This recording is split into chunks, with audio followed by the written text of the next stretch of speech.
Assalamualaikum warahmatullahi wabarakatuh. Ikhwan fillah yang dicintai Allah Azza wa Jalla.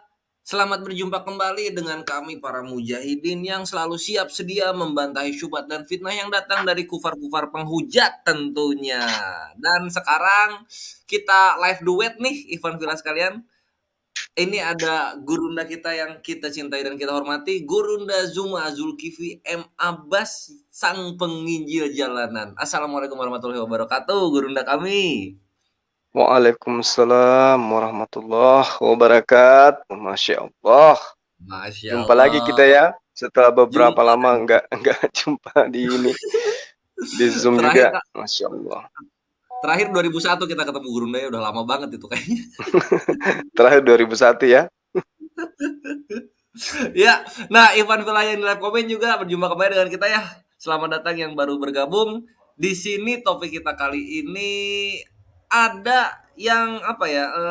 Seorang anak-anak ini bisa kita bilang yang bulak-balik ini ngusilin apa yang Gurunda Zuma dakwahkan gitu. Apa yang Gurunda Zuma kabarkan kepada seluruh halayak ramai, kepada kawan-kawan kita dari kekristenan gitu. Usil banget jadi komen-komenin gitu. Siapa lagi kalau bukan adik kecil kita Luis Prasetyo. Ini mau mencoba berkelit dengan topik-topik yang Guru Nazuma berikan. Begitulah Ivan Fira sekalian.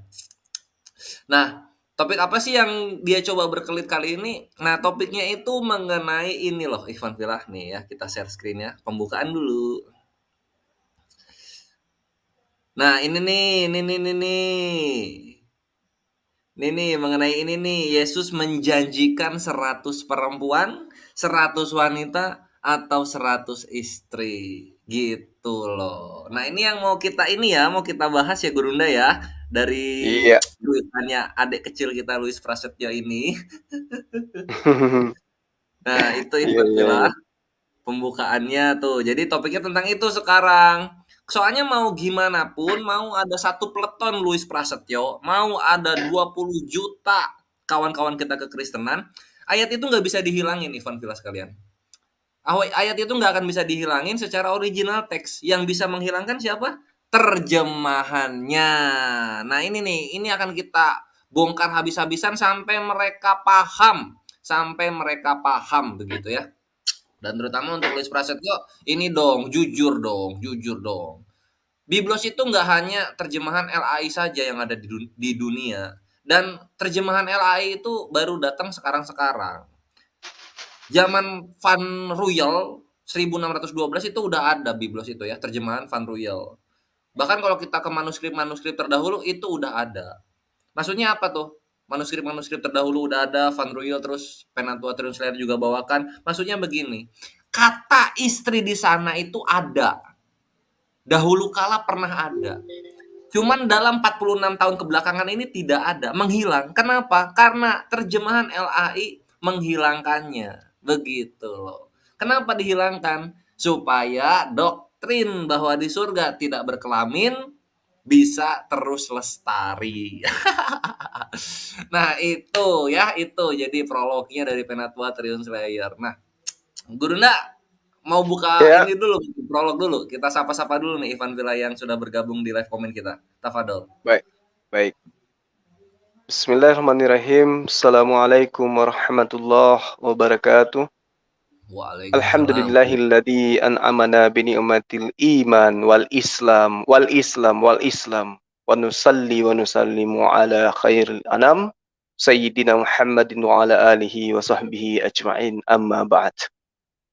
Masya Allah, sahabat-sahabat sekalian, puji syukur kita panjatkan kehadirat Allah Subhanahu wa taala, berkat hidayah, rahmat dan juga taufiknya sehingga kita kembali bertemu setelah tadi siang kita jumpa. Malam ini jumpa lagi setelah saya dikagetkan dengan adanya keluguan dan kedunguan orang-orang yang saya katakan beberapa kali mereka hanya umat terjemah, mereka hanya umat revisi yang tidak mengerti kebenaran hakikat daripada kebenaran. Salam serta taslim senantiasa kita kirimkan kepada junjungan kita Rasulullah Muhammad SAW, Nabi yang telah menjadi pembawa berita, keselamatan kepada seluruh umat manusia dengan cara taat beribadah hanya kepada Allah dan mengikuti sunnah beliau. Sahabat-sahabat sekalian, tadi saya dijapri oleh adik saya, ya, Adinda Slayer ini. Dia katakan ada umat terjemah yang mencoba untuk memperlihatkan kedunguan beliau dengan memperlihatkan ketidaktahuannya akan kitabnya sendiri dalam bentuk original teksnya.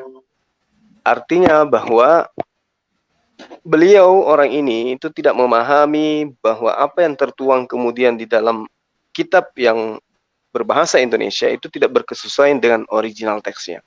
Tapi sebenarnya titik persoalannya bukan di situ. Titik persoalannya kemudian yang harus dicermati di sini adalah Kristen ini memang bukan pengikut Yesus. Sementara Yesus itu berjanji kepada pengikutnya, bukan berjanji kepada penyembahnya. Ini yang perlu, poin ini perlu dijelaskan secara terinci kepada orang-orang yang mati akal gitu loh. Supaya akalnya itu bisa sedikit mendapatkan nutrisi agar berfungsi dan tahu diri bahwa yang dijanjikan 100 istri itu adalah pengikut Yesus. Kalau berbicara mengenai pengikut Yesus berarti Bani Israel, orang-orang yang tunduk di bawah hukum Taurat dan menerima Yesus sebagai Nabiullah, sebagai Rasul Allah yang diutus kepada mereka. Itu yang dijanjikan 100 istri. Teman-teman Kristen ini bukan pengikut, jadi wajar kalau mereka tidak mau tahu sesungguhnya kebenaran itu seperti apa. Ya, ini perlu kita pilih ini nanti, Dinda, karena mereka ini sahabat-sahabat kita ini tidak ngerti membedakan, tidak bisa membedakan antara pengikut dan penyembah. Sama seperti misalnya penyembah Zulkifli Abbas dengan pengikut Zulkifli Abbas itu beda. Sementara yang dijanjikan oleh Yesus adalah pengikutnya. Saya sedikit ingin teman-teman ini menyadari, utamanya si Louis ini. Di dalam kitabnya dia, saudara Louis, kitabnya Anda, ya, diterangkan dengan sangat terang di dalam Lukas 14 nomor 26. Di situ indikasinya jelas. Jikalau seorang datang kepadaku, nah, kamu itu tidak datang kepada Yesus, kamu itu datang kepada Paulus. Jikalau seorang datang kepadaku dan ia tidak membenci, 1, ibunya, 2, bapaknya, 3, istrinya, 4, anak-anaknya, 5, saudaranya laki-laki, 7, saudaranya perempuan, dan bahkan nyawanya sendiri, maka orang ini tidak bisa menjadi muridnya Yesus. Saya ulang, di dalam Lukas 14 nomor 26. Jika seseorang datang kepadaku tetapi dia tidak membenci. Nah, artinya orang ini harus membenci siapa? Bapak, ibu, istri, dan anak-anaknya. Coba Anda pelototin Markus atau Markus 10 nomor 29 atau Lukas 19 nomor 29. Atau Markus 10 nomor 29 deh. Aku berkata kepadamu, ya, aku berkata kepadamu bahwa sesungguhnya setiap orang karena aku dan karena Injil meninggalkan rumahnya, saudaranya laki-laki atau saudaranya perempuan, ibunya, bapaknya, anak-anaknya atau ladangnya seterusnya. Ini ada yang hilang di situ. Ada yang hilang.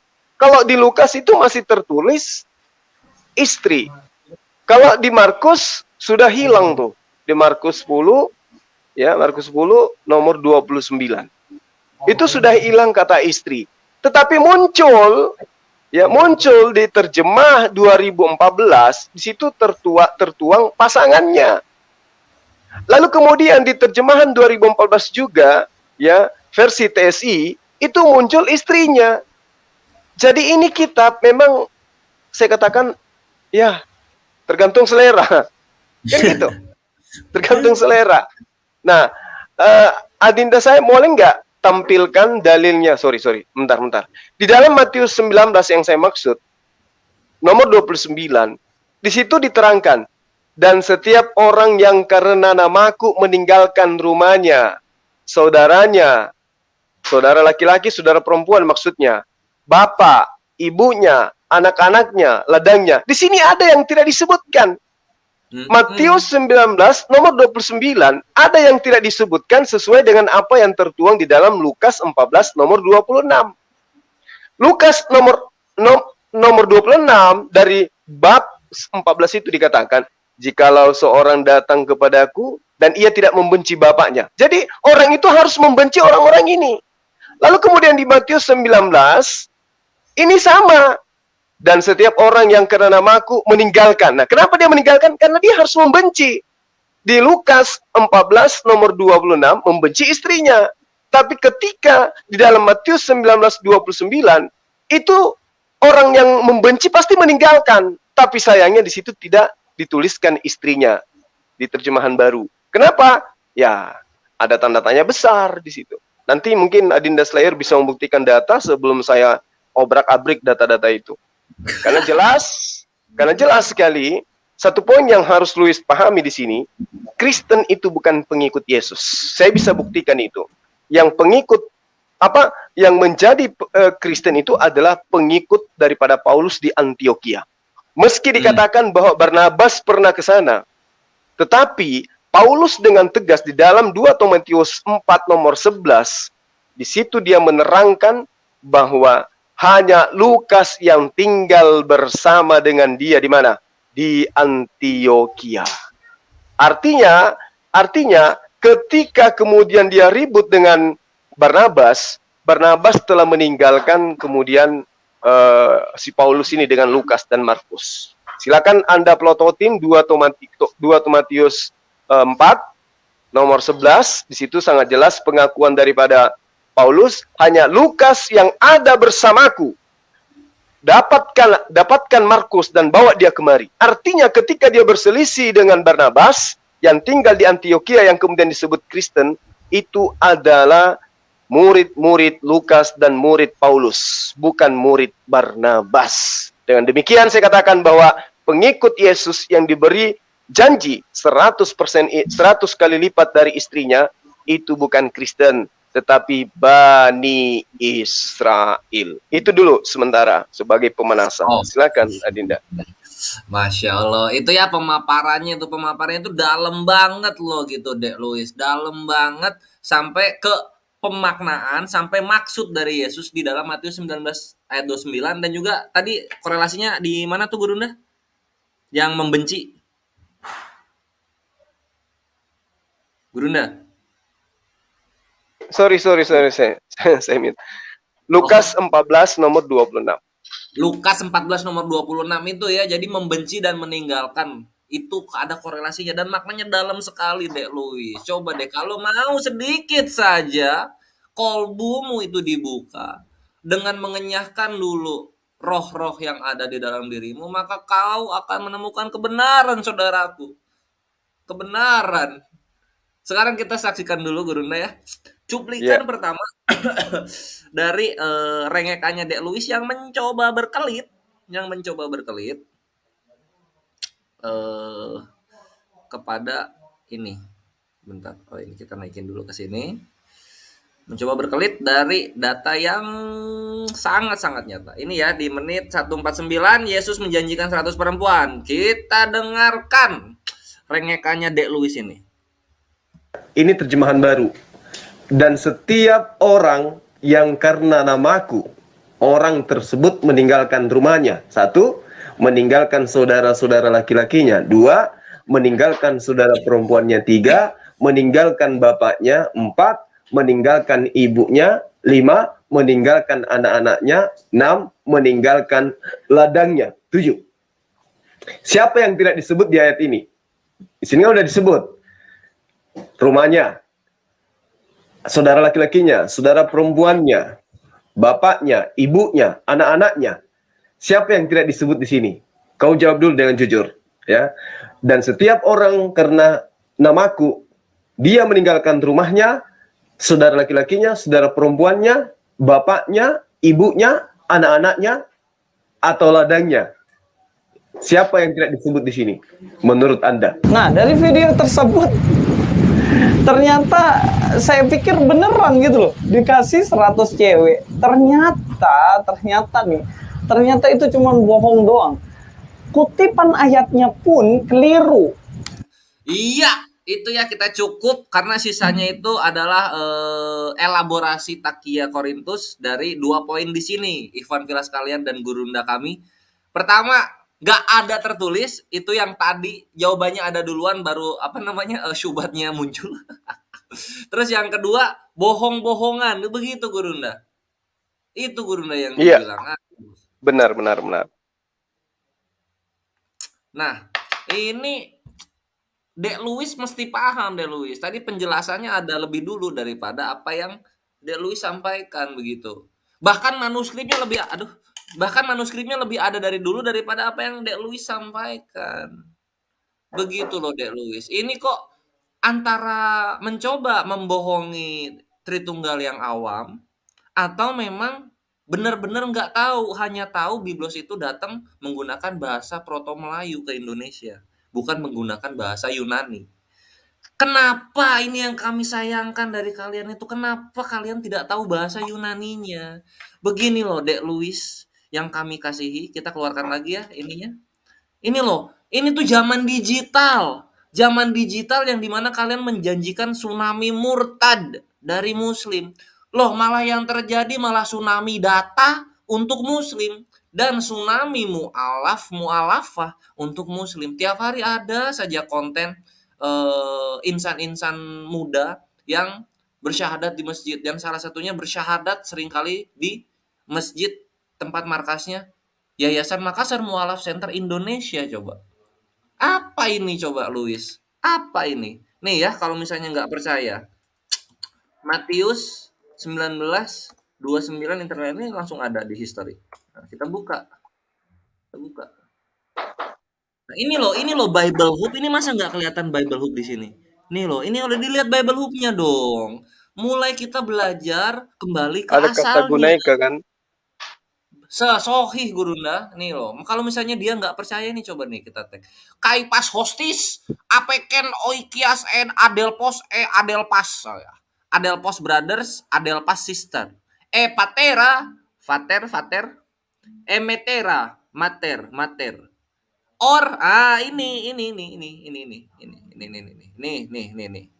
Nih ya. Kalau misalnya matanya minus karena kebanyakan roh nih, kita kasih lihat di sini nih. Nih. Ini Oppo iki. Nah, Ginaika ya. Nih, Ginaika. Dek Luis coba diperhatiin. Jadi bukan gurunda yang berbohong, bukan manuskripnya yang berbohong, tapi memang kalianlah yang keterbelakangan bahasa, Dek Luis dan juga para Tritunggal kadrun radikal. Jedor, selamat datang di kebenaran. Ini loh 100 istri dikasih. Nah ini gimana Gurunda nih? Bible Hub loh, kandang mereka sendiri sudah mengamini apa yang kita bawakan, apa yang Gurunda Zuma beritakan kepada mereka yang tidak tahu gitu. Kok masih saja berbantah-bantahan mereka ini? Gimana ini Gurunda? Tafadol.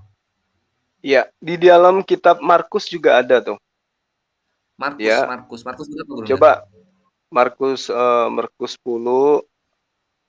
10 ayat 29 dan ditegaskan kembali di ayat 30-nya. Oh, kita coba bahasa Indonesianya dulu aja ya. Bentar. Siap. Kita buka sini dulu. Markus 10:29.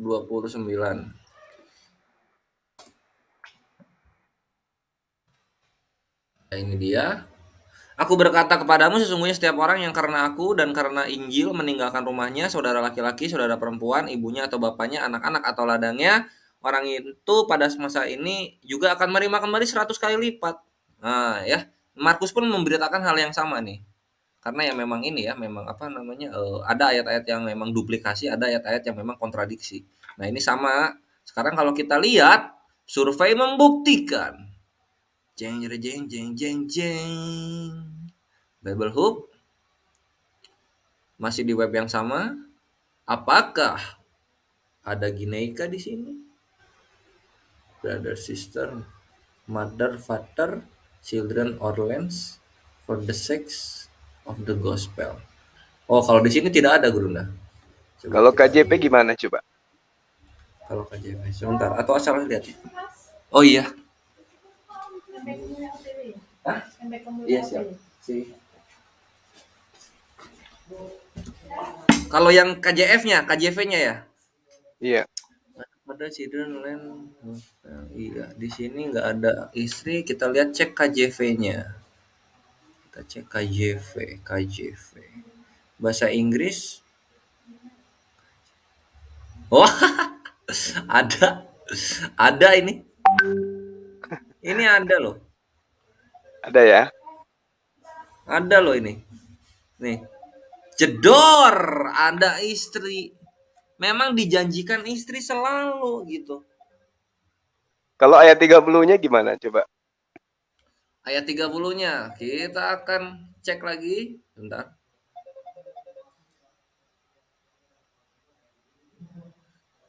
Ini Markus 10:30. Apa yang dikatakan di situ?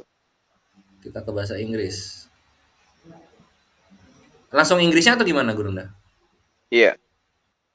Oke. But Isa received 100-fold now in this time houses, brethren, sister, mother. Istrinya hilang.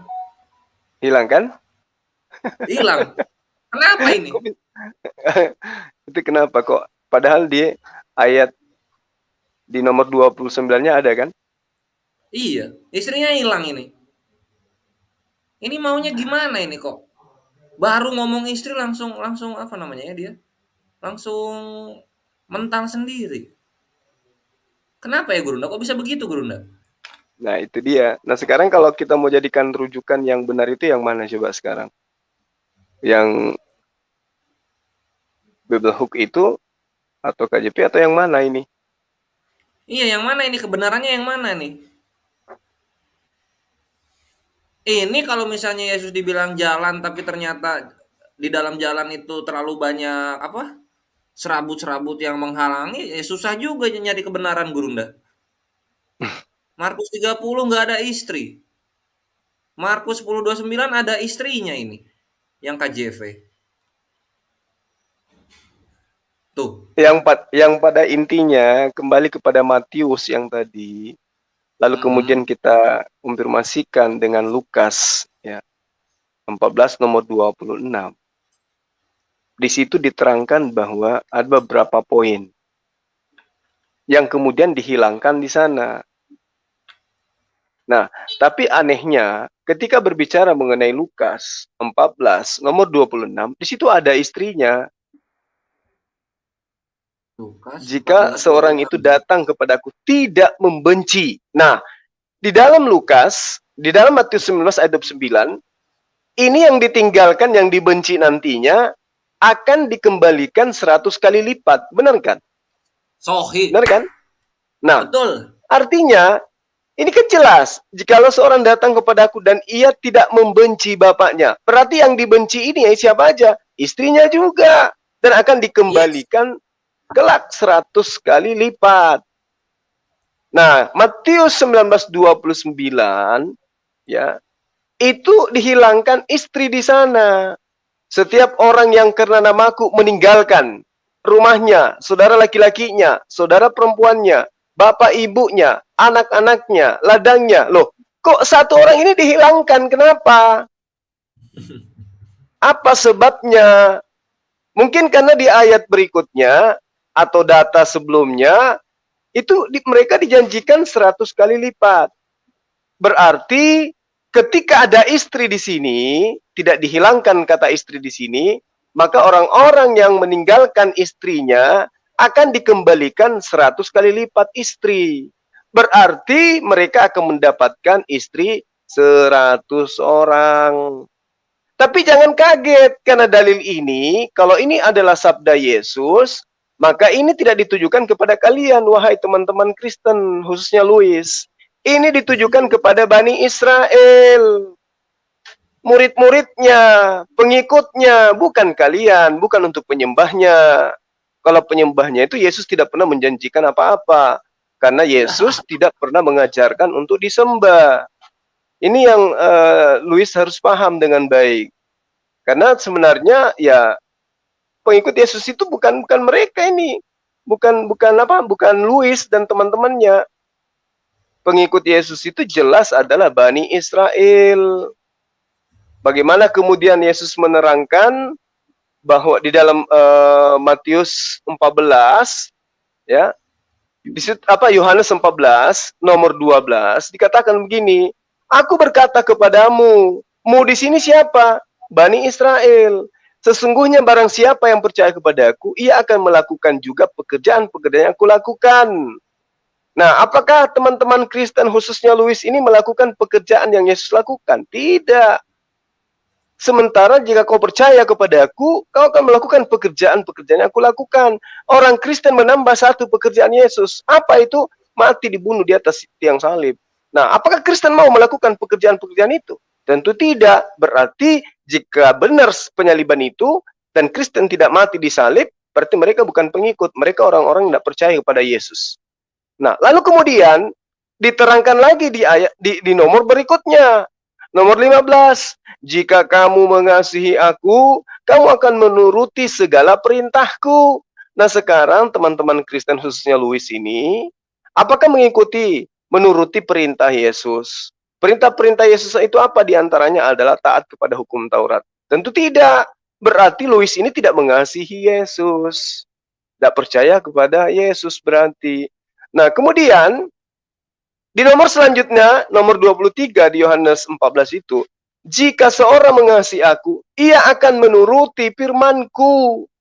Nah, faktanya sekarang, apa yang diperintahkan oleh Yesus tidak dilakukan oleh Louis. Coba, hanya mengaku sebagai pengikut.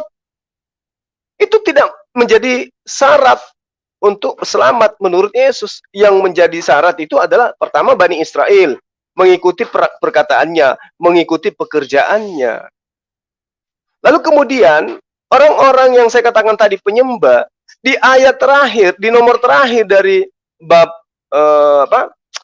di bab 14 dari Yohanes ini, itu Yesus menerangkan, tetapi supaya dunia tahu bahwa aku mengasihi Bapa dan bahwa aku melakukan segala sesuatu seperti yang diperintahkan Bapa kepadaku. Berarti Yesus ini melakukan apapun di atas muka bumi di hadapan Bani Israel, dia melakukan sesuatu berdasarkan atas perintah Tuhannya, bukan atas kehendaknya sendiri. Jadi, salah sasaran orang-orang Kristen ketika protes, kalau saya mengatakan Yesus menjanjikan pengikutnya 100 istri. Kenapa? Karena yang dijanjikan bukan kalian. Yang dijanjikan itu adalah Bani Israel. Jadi jangan kepedean. Silakan Dinda. Buar, selamat datang di kebenaran kawan kekristenanku yang ada di Nusantara gitu. Kalian bukan Bani Israel, kalian Bani Nusantara. Nah itu. Makanya Yesus hanya menjanjikan kepada para pengikutnya yang ada di Israel. Dan tidak pernah Yesus menjanjikan segala sesuatu kepada para penyembahnya di seluruh dunia. Nggak ada. Jadi kalian orang Kaukasia tuh, para bule-bule, terus orang-orang di Nusantara ini ya, terutama yang di Melayu nih, yang lupa kacang daripada kulitnya karena melupakan Yunani sebagai bahasa kitab sucinya. Nah, itu kalian tidak ada yang dijanjikan apapun oleh Yesus. Yesus hanya menjanjikan kepada orang-orang pengikutnya dari Bani Israel. Sohih ya Gurunda ya? Sohi. Tanpa Sohih. diragukan lagi. Karena itu pengakuan Yesus sendiri. Pengakuan Yesus sendiri masyhur. Ini masyhur beritanya. Inilah kabar baik. Begitu ya Dek Luis. Apalagi yang Dek Luis mau tanyakan? Mari kita tonton videonya. Berikutnya adalah mana sih? Oh ini. Itu ada di menit berapa ya lupa. Menit 6:41. Dia mengutip Gurunda lagi, tapi dia sembunyikan sesuatu yang tersurat secara jelas dari apa yang Gurunda nyatakan. Ini kelakuannya Tritunggal apologet. Mana nih? Nah, ini dia.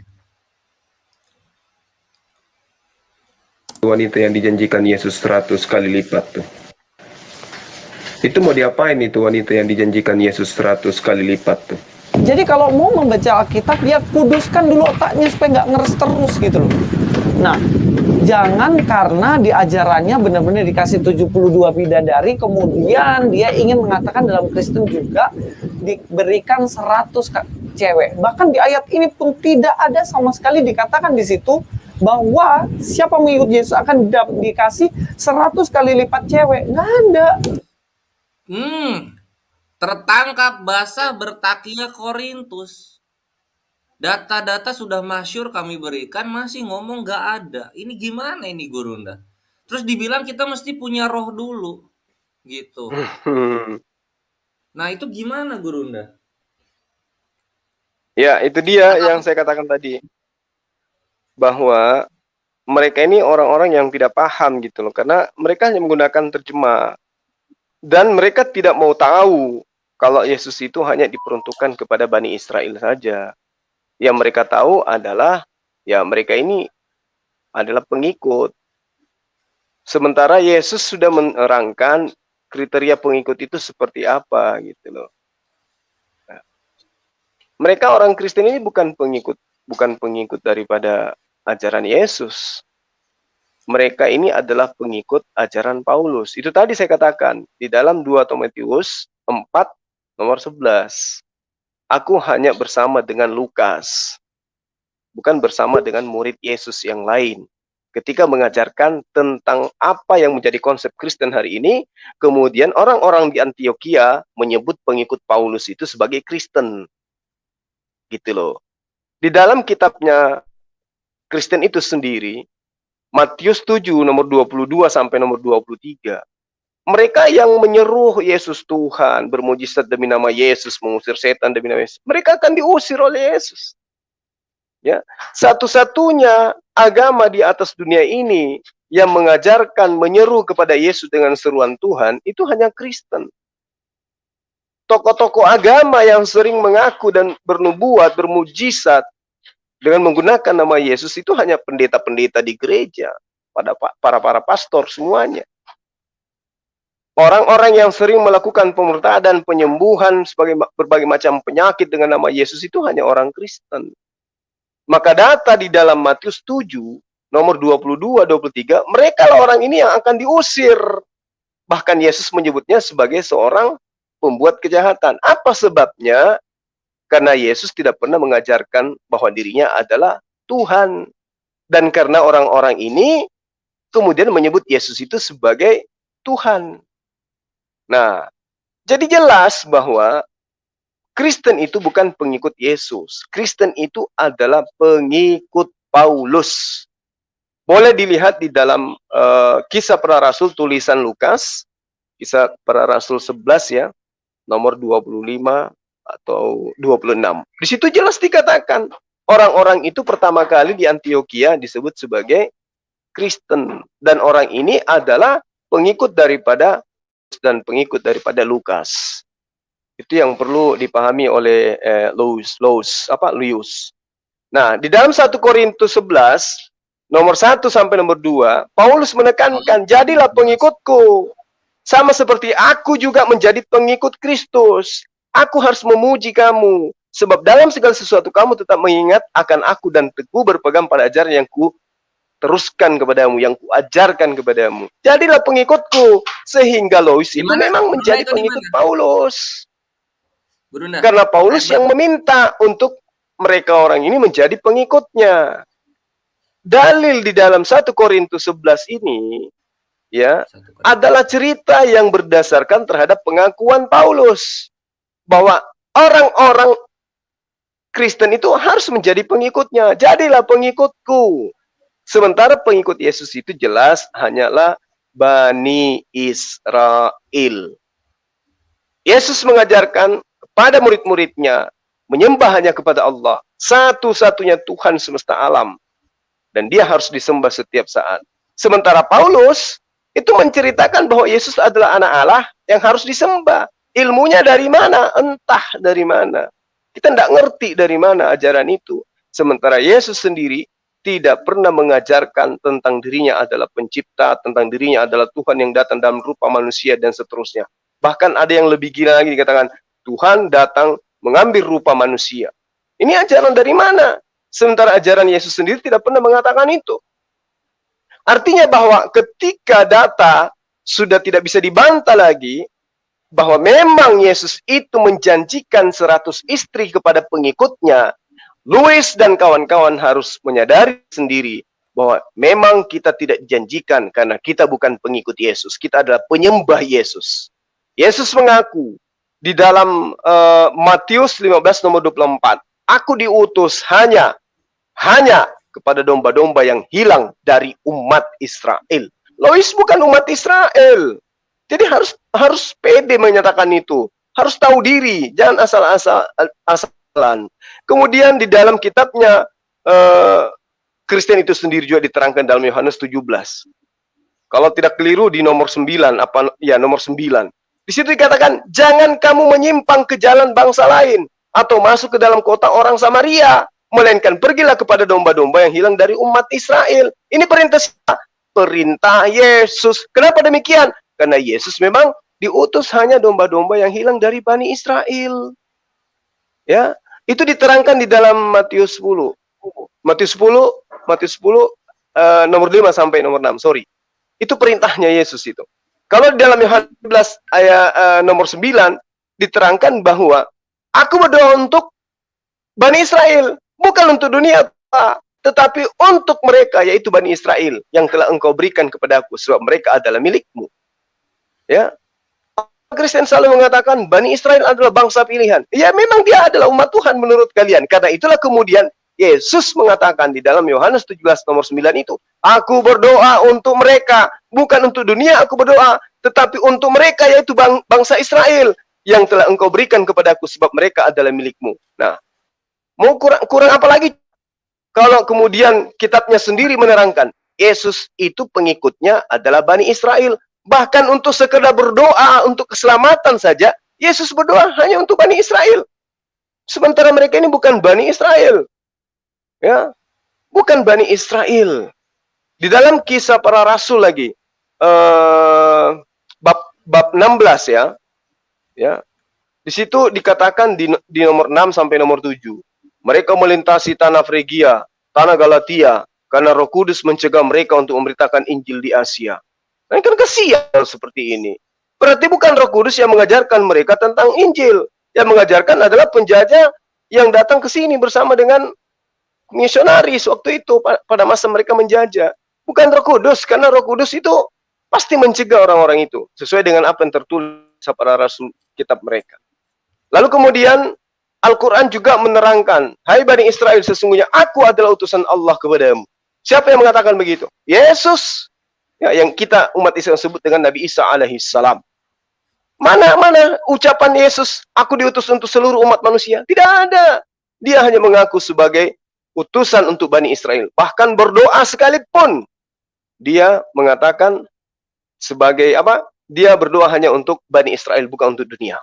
Kalau kita lebih teliti lagi, di dalam Matius 28, nomor 19, meskipun ini dikatakan oleh para ahli Bible sendiri bahwa ini ayat dalil sisipan, di situ diterangkan, karena itu pergilah jadikanlah semua bangsa muridku. Bangsa muridnya bukan bangsa manusia, tapi bukan seluruh manusia, tapi bangsa muridnya. Apa bangsa muridnya? Ya, ke-12 suku bangsa itulah. Bukan bangsa Batak, Bugis, Makassar, Toraja, bukan. Tapi hanya Bani Israel saja. Itu yang perlu Louis pahami dengan baik. Jadi ketika data sudah kami sajikan bahwa Yesus memang menjanjikan 100 istri, Anda jangan sakit hati. Karena yang dijanji bukan Anda. Yang dijanji adalah pengikut Yesus. Demikian sementara. Jedor, meledak kalian. Ya, meledak kalian. Data-data udah kami tunjukkan. Mau kemana lagi kalian kabur? Iya, mau kemana lagi? Kami ini sudah mengalah gitu. Kami mengalah 28 kenikmatan yang akan ada gitu. Kami mengalah ke sana loh. Kawanku kekristenan. Kalau misalnya kalian terguncang, ya itu tinggal dibakar aja ayatnya. Dibakar aja ayatnya. Toh kami membacakan apa yang tertulis kok. Kalian kan keimanannya memang datang dari tafsir, dari takwil, dari eksegesis, dari hermeneutika. Datang dari sesuatu yang tidak tertulis sama sekali di dalam biblosnya itu sendiri. Karena kalau misalnya kalian mengimani apa yang tertulis, ya itu diimani. Yesus menjanjikan istri 100 kali lipat ketika kalian meninggalkan istri. Jadi di sini ada dua Guru Nur, ada dua poin yang bisa kita petik. Pertama, Yesus memberikan 100 istri ketika dia berani meninggalkan istrinya untuk percaya kepada apa yang disampaikan Yesus. Terus yang kedua, Yesus mengajarkan apa? Perceraian. Apa kan ngambil dari mana tuh? Karena di sana Yesus memberikan himbauan dan anjuran untuk meninggalkan. Yang dimana yang ditinggalkan adalah salah satunya istri. Jedor, meledak kalian. Selamat datang di kebenaran. Yesus mengajarkan perceraian gitu ya. Jadi nggak hanya sekedar zina. Tapi kalau memang mencari apa yang diajarkan Yesus yaitu hanya menyembah satu Tuhan saja, maka selamat datang di kebenaran, tinggalkan istri kalian yang kufar, yang tidak mau mengikuti kalian kepada jalan yang lurus. Az-Zukhruf ayat 64. Haza siratum mustaqim. Apa itu haza siratum mustaqim? Innallaha huwa rabbi wa rabbakum fa'buduh. Allah, sembahlah Allah, Tuhanku dan Tuhanmu. Siapa yang ngomong? Nabi Isa alaihi salam, kengkawanku kekristenan, gitu loh. Nah ini kita udah kedatangan dari Uni Rifa, mujahidah favorit kami di TikTok dan juga di YouTube. Assalamualaikum mujahidah yang kami cintai. Waalaikumsalam. Aduh, kalau Kores nih kalau itu karena Assalamualaikum kebanyakan. Adinda Rifa. Waalaikumsalam, Gurunda, Bang Zuma. Nih kalau Kores nih bahasanya tuh filsafah Yunani nih, kebanyakan baca kitab Yunani nih Kores nih. Iya, lanjut. Adinda Rifa, Assalamualaikum. Ya, waalaikumsalam Bang Zuma. Dengar nggak ya Bang? Saya menjawab tadi ya barusan ya. Waalaikumsalam Bang Zuma, guru kami. Dengar nggak Bang? Halo. Iya, kayaknya jaringan saya kurang baik deh, suara Oh kalian iya, delay putus-putus barusan. di sini. Apa jangan-jangan saya nih, Kelvin, suara Uni kedengeran nggak? Enggak, ya gurundanya yang delay nyampe suaranya. Oh. Kayaknya saya, karena dua-duanya Oke. putus-putus. Oh ini gara-gara si Luis Prasetyo ini lelet Gara-gara jadinya Dek jaringan. Louis, Uni. Ya gara-gara Dek Louis yang terguncang gitu ketika Yesus menjanjikan 100 istri untuk istri-istri yang ditinggalkan. Jangan terguncang dong Dek Louis. Jangan Ya, terguncang. mungkin sedikit tanggapan ya. Jadi gini, di mana-mana pun kita berada, pasti itu serangan Kacau dari teman-teman kita yang Kristen ini 72 bidadari. Pasti itu aja ya, 72 bidadari. Sementara mereka nggak otak mereka yang mungkin terlalu kotor sehingga yang mereka bayangkan dari 72 bidadari itu adalah hubungan seksual yang tiada henti-hentinya itu. Sementara kita umat Islam ini di dunia ini dilatih untuk menahan diri, menahan hawa nafsu, di mana hal-hal seperti itu memang tidak diharamkan, tetapi bukan membabi buta juga dipraktekkan gitu. Karena memang pada dasarnya orang yang masuk surga ini adalah orang-orang yang harusnya sudah berlatih di dunia, mampu menahan dirinya, mampu menahan hawa nafsunya, mampu berbuat adil kepada pasangannya kalau pasangannya lebih dari satu. Nah, tapi teman-teman kita Kristen selalu memaksakan narasi mereka bahwa 72 bidadari. Sementara gini, seumpama saya adalah seorang istri yang solehah, kemudian suami saya adalah suami yang soleh, dan kami berdua masuk ke dalam surga. Di mana kenikmatan itu kalau kami nggak punya pelayan-pelayan gitu? Ya itulah yang dimaksud dengan pelayanan di dalam Islam itu, di dalam surganya umat Islam itu memang kenikmatan, dan kenikmatan itu tidak bisa dibayangkan di dunia ini gitu. Kenikmatan yang belum pernah terbayangkan sama sekali. Tapi teman-teman kita Kristen kalau kenikmatan kan mereka membayangkannya apa? Selangkangan kan? Jadi ya mungkin itu hal-hal seperti itu yang pada akhirnya menunjukkan apa yang ada di pikiran mereka. Kan mereka selalu berkata tuh, yang di dalam hati itu yang di lisan, yang di dalam mulut lah. Keseringan dari teman-teman kita yang Kristen ini tuh membayangkan 72 bidadari itu pasti hubungan seksualitas aja itu. Jadi kadang saya gimana ya mau mengatakannya, sementara kalau kita lihat seperti yang sudah disampaikan Matius 19:29 gitu kan, bahwa barang siapa yang ikut aku seperti yang sudah disampaikan Bang Zuma, memang ada hadiah dari Yesus untuk pengikutnya. Dan hadiahnya itu kapan? Nggak mungkin pada waktu itu juga, karena kita lihat ceritanya tidak ada Petrus menikahi banyak istri, tidak ada Yohanes atau siapapun hidup dalam keadaan yang mewah wow gitu kan. Berarti hadiah itu untuk kapan? Untuk nanti setelah mereka mati dan hidup kembali. Ya ini logika, silakan dibantah kalau memang kalian bisa membantah. Karena tidak ada satupun murid Yesus yang hidupnya berbahagia, kaya raya ya, bahkan mereka meninggal dalam keadaan tragis gitu, sepeninggal Yesus. Artinya memang apa yang dijanjikan, kenikmatan yang dijanjikan oleh Yesus itu setelah nanti, setelah mati. Lalu kalian mengatakan di surga kami itu nggak ada kenikmatan, apa namanya, seksual gitu. Oke, semisal tidak ada kenikmatan seksual, apa kenikmatan di sana ketika manusia itu hanya jadi roh? Apakah roh bisa merasakan? Kalian nggak bisa membuktikan itu secara ilmiah gitu. Lalu kalian mau mengatakan bahwa kalian akan hanya menyembah-nyembah saja, memuji-muji Tuhan saja. Sementara Yesus saja menjanjikan akan diganti 100 kali lipat. 100 kali lipat itu apa? Harta, anak, keluarga, orang tua, istri. Berarti ada kebahagiaan yang di dunia ini yang dirasakan tapi berkali lipat sampai 100 kali lipat. Artinya kenikmatannya di dunia ini akan berkali-kali lipat. Begitulah bayangan di surga. Tapi kemunafikan kalian, kenaifan kalian, karena ingin menyerang Islam, kalian ya dengan dogma, ya itu memang dogma kalian, kami harus menghormati itu. Tetapi kalian menyerang Islam dengan cara pola pikir kalian gitu. Mengatakan bahwa di dalam agama kalian itu surganya kudus. Kudus macam apa? Kudus yang tidak ngapa-ngapain, ya sorry to say ya, itu membosankan ya. Namanya surga kok kayak gitu gitu. Nah, kalau kalau apa namanya, serangan kalian itu nggak mempan sebenarnya bagi orang-orang berakal. Karena yang namanya kenikmatan, iya benar-benar kenikmatan gitu. Nah, itu dulu. Kemudian kalian akan menyerang perempuan muslim dengan mengatakan, "Emang kamu mau istrimu suamimu, kamu melihat suamimu nidurin bidadari di surga nanti?" Nah, inilah, ketidaktahuan kalian konsep surga, konsep beragamanya umat Islam. Barang siapa yang di dalam Islam itu hatinya masih condong kepada dunia, belum tentu masuk surga, coy. Jadi orang-orang yang masuk, makanya di dalam Islam, kalau ada dosa itu akan ditebus dulu dosanya. Kalau dia tidak mampu menebus di dunia itu ada pilihan untuk menebus dosa. Kalau kalian berbuat dosa, iringilah perbuatan jahat itu dengan perbuatan baik untuk menghapusnya. Makanya ditebus dulu di dunia, sendiri menebusnya, bukan Tuhan. Lalu kemudian ketika dosa itu dibawa sampai mati, maka rasakanlah penebusan itu nanti. Karena dengan ditebusnya dosa, dengan siksaan yang dialami umat Islam karena perbuatannya, dia akan tahu betul nikmatnya surga. Dia tidak akan pernah lagi melihat istri orang yang cantik di surga, itu nggak akan menginginkannya lagi gitu. Karena dia tahu hukuman itu Allah, dia sudah bisa membuktikan, dia sudah merasakan betapa Allah murka dengan perbuatan-perbuatan dia selama ini di dunia.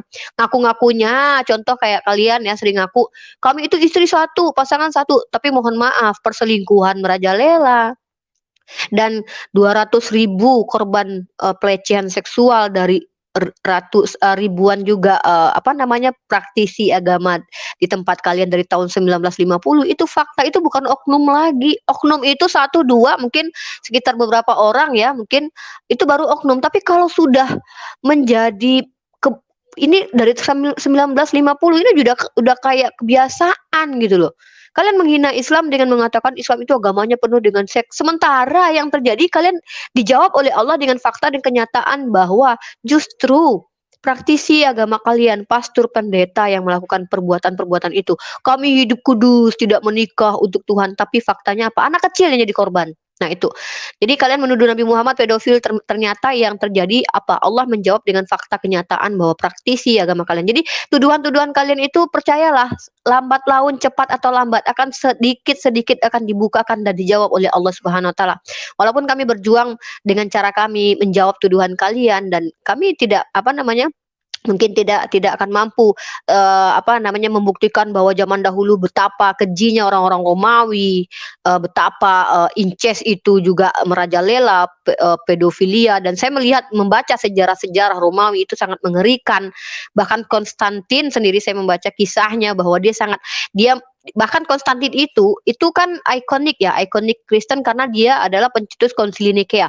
Dia pernah membunuh anaknya karena dituduh berzina dengan istrinya, dan anaknya dihukum mati. Kemudian istrinya itu direbus, dimasukkan ke dalam kamar uap karena hukuman, dan itu hasutan ibunya Helena. Dan Helena ini adalah arkeolog pertama di dunia yang mencari makam Yesus, dan itu adalah orang-orang Kristen yang petinggi-petinggi Kristen lah istilahnya, orang-orang tokoh-tokoh Kristen yang terabadikan di sejarah dan itu fakta. Dan kalau kalian melihat sejarah umat Islam, tidak ada yang sekeji itu. Kalau dia sudah menjadi Islam, tidak ada yang sekeji itu kejadiannya. Tapi faktanya ada di agama kalian tokoh-tokoh yang adalah penggagas atau petinggi-petinggi yang ya Konstantin itu kan kalau nggak salah gelarnya Konstantin yang Agung ya Kores ya. Kalau nggak salah sih. Kores, halo, Kores, ala pada tidur. Cek. Oh, ke-mute pantesan. Sesar. Bukan, Konstantin. Konstantin itu bukan gelarnya tidak kalau nggak salah Konstantin yang Agung bukan ya? Bukan, Dia Alexander kan itu. gini, si Konstantin ini dia sudah Kristen. Ini saya baca kisahnya, dia itu udah Kristen, lalu dia menyerang Italia melihat tanda salib di atas langit.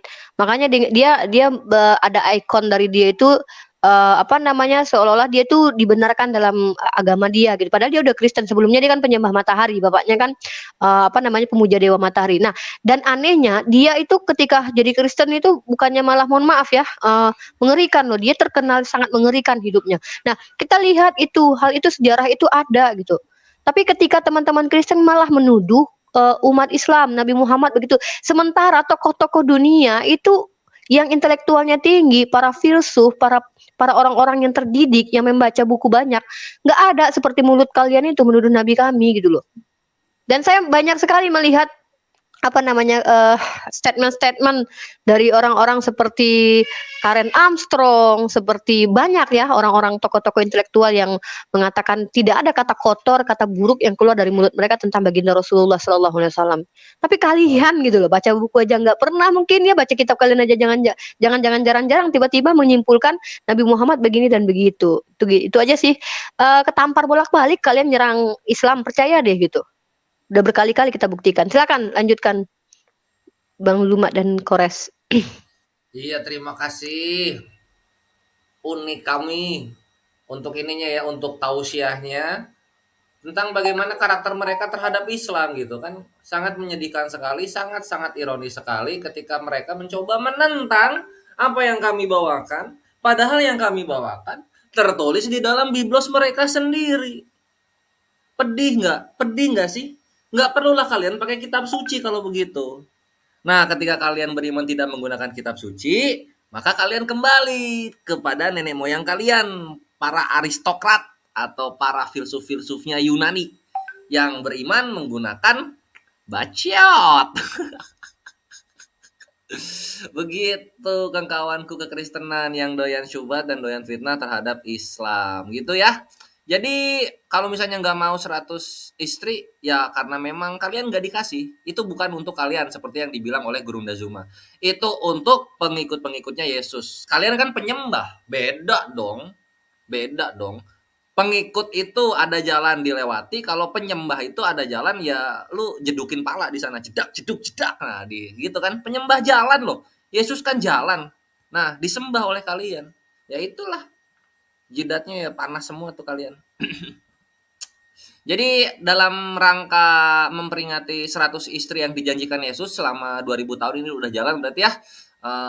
Aku ingin mengucapkan selamat untuk orang-orang yang akan mendapatkan 100 istri dan untuk para Tritunggal cabang Melayu yang ada di Indonesia jangan bersedih karena kalian bisa menikah dengan benda apapun, mencontoh terhadap Tritunggal-Tritunggal yang ada di cabang Eropa dan Amerika. Menikah dengan asbak misalnya, menikah dengan terminal, menikah dengan stasiun kereta api, ya itu silakan dicontoh. Gitu kan? Karena kalian lebih mending menikah dengan benda daripada menikah dengan istri yang lebih dari satu gitu. Karena Bahas memang dong menikah, Kores. Uni dari dulu nanya terus deh, menikah yang di dalam kekristenan ini tuh apa sih? Ya seperti pertanyaan Kores juga, udah dapat belum? Dari pendeta-pendetanya teman-teman kita Kristen mungkin pernikahan yang membedakan pernikahan dengan tidak menikah itu apa sih gitu? Pemberkatan gitu tuh yang ngajarin siapa sih? oh itu yang ngajarin itu ya orang-orang Yunani. Kalau misalnya kita ke arah menikah ya sekarang ya mengenai 100 istri begitu. Jadi mau dari mana nih mulainya nih? Kaifiatnya, tata cara menikahnya. Iya, karena gini, kalau kita kan jelas pernikahan itu ada hukumnya, maksudnya ada rukunnya gitu kan. Yang menikah yang pertama harus manusia ya. harus dikatakan gitu. Jadi makanya Kores tadi bilang kan ada yang menikahi kereta, ternyata, banyak ada beberapa info yang kemarin menikahi asbak itu ada. Itu hukumnya gimana di kekristenan gitu kan. Pertama dia menikahi boneka, boneka balon, kemudian dia menikahi asbak. Dia bilang dia terangsang melihat asbak itu dan dia merasa memiliki hubungan intim. Kemudian ada yang mohon maaf, kemarin itu yang dengan lumba-lumba ya, berhubungan biologis dengan lumba-lumba. Nah ini, kalau di dalam Islam kan jelas, siapapun yang berhubungan badan dengan hewan, bahkan hukumnya di dunia itu boleh loh dibunuh gitu, saking, mengerikannya itu perbuatan itu gitu, liwat dengan hewan. Nah, kemudian kalau di Kristenan itu kan secara eksplisit kan tidak ada dijelaskan tentang batasan-batasan nih, kan kasihilah sesama manusia, memang sesama manusia. Lalu bagaimana kalau seorang memilih seperti yang terjadi yang Uni lihat akhir-akhir ini di media sosial tuh kayak pertama nikah sama boneka, kemudian nikah sama asbak, bahkan ada yang mohon maaf ya, berhubungan dengan, lumba-lumba, itu gimana itu? Wah, kalau itu gimana ya? Karena jatuhnya begini loh. Karena mereka ini datang dari keyahudian, maka gimana ya mulainya ya? Apa jangan-jangan Eh, itu nggak ada hukumnya?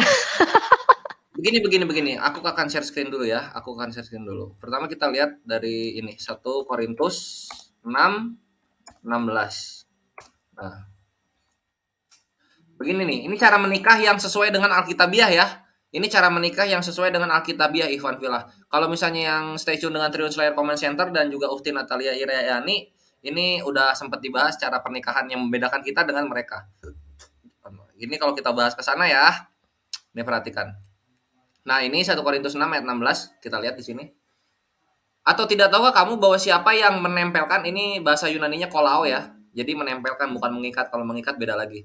Barang siapa yang menempelkan dirinya pada perempuan cabul atau pelacur maksudnya, menjadi satu tubuh dengan dia. Sebab demikianlah kata Nas, keduanya akan menjadi satu daging gitu. Jadi menjadi satu tubuh itu artinya menikah resmi suami istri. Keduanya akan menjadi satu daging. Ini jadi resmi satu istri. Nah, bagaimana cara untuk menjadi menjadi suami istri? Menempelkan diri pada perempuan. Gitu. Ayatnya di mana sih? Nah, di sini. Yes, ayatnya begitu. Mereka bisa terima kenyataan, nggak boleh nggak terima. Nah, ini ya, lihat. Maaf batuk. Satu lagi Ayatnya, dong, nanya mumpung ada Kores di sini nih, Uni hasrat ini keingin ya. tahuan Uni. Keduanya menjadi satu daging gitu. Jadi dia nggak pakai prosesi, Uni. Karena dalam keimanan Yahudi ini aku bisa mempertanggungjawabkan, Tritunggal Cabang Melayu jangan terguncang. Kalian kalau misalnya sexual intercourse itu langsung auto suami istri gitu. Jadi untuk kawan-kawan kekristenan yang pernah pacaran terus mesum di hotel-hotel 200.000 ke bawah, nah kalian keluar kamar itu udah resmi auto suami istri gitu. Jadi jangan dilupakan di mana kalian melepas keperjakaan dan keperawanan kalian. Itu suami dan istri kalian. Dan itu kalian belum cerai sama sekali ya. Belum cerai sama sekali. Nggak percaya? Nggak percaya kalian? Nanti gua akan bawa ke nas-nas Yahudi mengenai pernikahan. Jangan terguncang, selamat datang di kebenaran. Ini datanya udah gua bawa. Keduanya menjadi satu daging. Gimana caranya? Ya gimana lagi kalau bukan naik turun. Gimana lagi coba? Satu daging loh. Begitu Uni. Itu perbedaannya. Kalau kita kan akad ya. Kalau kita kan Ya, akad baru resmi menikah. Kita nggak boleh sama sekali menyentuh seorang wanita jika prosesi pernikahannya belum kita lewati. Gitu. Jika akad nikahnya ijab kabulnya belum kita lewati kan gitu ya. Nah, kalau misalnya udah terlewati itu ya udah halal. Gitu. Jadi prosesi pernikahan dalam Islam itu membedakan mana zinah, mana nikah. Kalau Tritungs yang mengikuti keimanan Yahudi enggak, karena dalam Yahudinya sendiri agamanya Yesus, orang itu seksual intercourse adalah salah satu cara menjadi suami istri. Masih nggak percaya? Masih nggak percaya? Ini satu lagi nih, ulangan 22 Uni, ulangan 22. Kita akan angkat lagi nih ulangan 22 ya. Ini ulangan 22. Ulangan 22. nanti Ulangan abis ini Uni nanya lagi loh. Iya, beri Uni. Aku paham banget udah soal pernikahan ini. Nah, ini perhatikan ya. Nih. Ini paling orang Ivan Vilas kalian dan juga Tritung Skadrun penghujat kalian udah tahu pasti ya. Kalau misalnya kita membawakan ini. Apabila seseorang bertemu dengan seorang gadis yang masih perawan dan belum bertunangan, memaksa gadis itu tidur dengan dia dan keduanya kedapatan, maksudnya ketahuan, maka haruslah laki-laki yang sudah tidur dengan gadis itu memberikan 50 sikal perak kepada ayah gadis itu, dan gadis itu haruslah menjadi istrinya. Sebab laki-laki itu telah memperkosa dia. Kenapa Aduh, begitu? Kenapa begini coba? Kenapa begini? Karena belum bertunangan ceweknya, dan ini pemerkosaan itu berarti ada pertemuan antara dua kelamin kan? Nah, kalau misalnya pertemuan itu dua kelamin terjadi, apa ya itu menjadikan apa? Menjadi satu daging. Artinya satu daging apa? Suami istri jedor. Meledak kalian hitung. Itu cara nikah kalian. Itu yang cara satu nikah lagi kalian. nih. Itu yang sebenarnya Uni ya, itu yang sebenarnya. Kita belum Iya. bahas praktikal yang mereka bawa itu dari mana. Nah, begitu. Tafadhol Uni kami. Iya, itu Uni baca ayat yang ini sih di Bible itu biasanya nih ayat ini paling sering kita baca, cuman Uni nggak kepikiran sampai di sini gitu. Maksudnya, oh iya, ayat yang tentang zina barang siapa yang menginginkan. Maksudnya itu bisa nggak tampilin ayatnya dulu kita baca dulu biar kita nggak dikira pelintir gitu. Yang menginginkan seorang wanita dalam hati itu berzina gitu. Ada Menikah nggak dan ayatnya? Yang menginginkan gimana? seorang wanita, yang barang siapa yang kamu telah mengatakan kepada kamu telah mengetahui bahwa jangan berzina, Oh, tapi barang gitu. siapa yang itu coba lihat kata-katanya deh, kata-kata yang narasinya Ini kita Matius baca. berapa ya? Lupa euy. Bang Zuma ingat nggak? Tunggu. Ini kalau AP-nya Ya. diotak-atik nanti Uni pental. 25 20 Matius apa 2 menit 2 menit. 22 ayat Matius 5 ayat 22 apa 26? Matius 5 ya, Matius coba kita lihat. 5 26. Coba 26. Matius 5. Iya, ini lucu juga sebenarnya. Itu Matius mau 28 ya, Matius 5 28. Matius 5 28. Mana streamernya hilang? Oh, ini dia. Oke, Matius 5 28. Kita baca narasinya aja dulu. Baca dulu Nah, ini Kores. nih. Oh, benar Gurunda. Tetapi aku berkata kepadamu, setiap orang yang memandang perempuan serta menginginkannya sudah berzina dengan dia di dalam hatinya. Nah, ini kan gini nih, itu kan tidak ada setiap orang yang sudah menikah. Di situ kan tertulisnya setiap orang. Jadi tidak ada batasan ya, siapapun. Ya, siapapun kan gak ada kan batasannya kan setiap orang kan gitu. Tetapi aku berkata kepadamu setiap orang berarti mau laki-laki, mau perempuan, mau anak-anak, mau umur remaja. Ya kan bener kan? Bener kan? Enggak, gini Harus Uni perbedaannya. Zina dalam Islam itu sangat lengkap.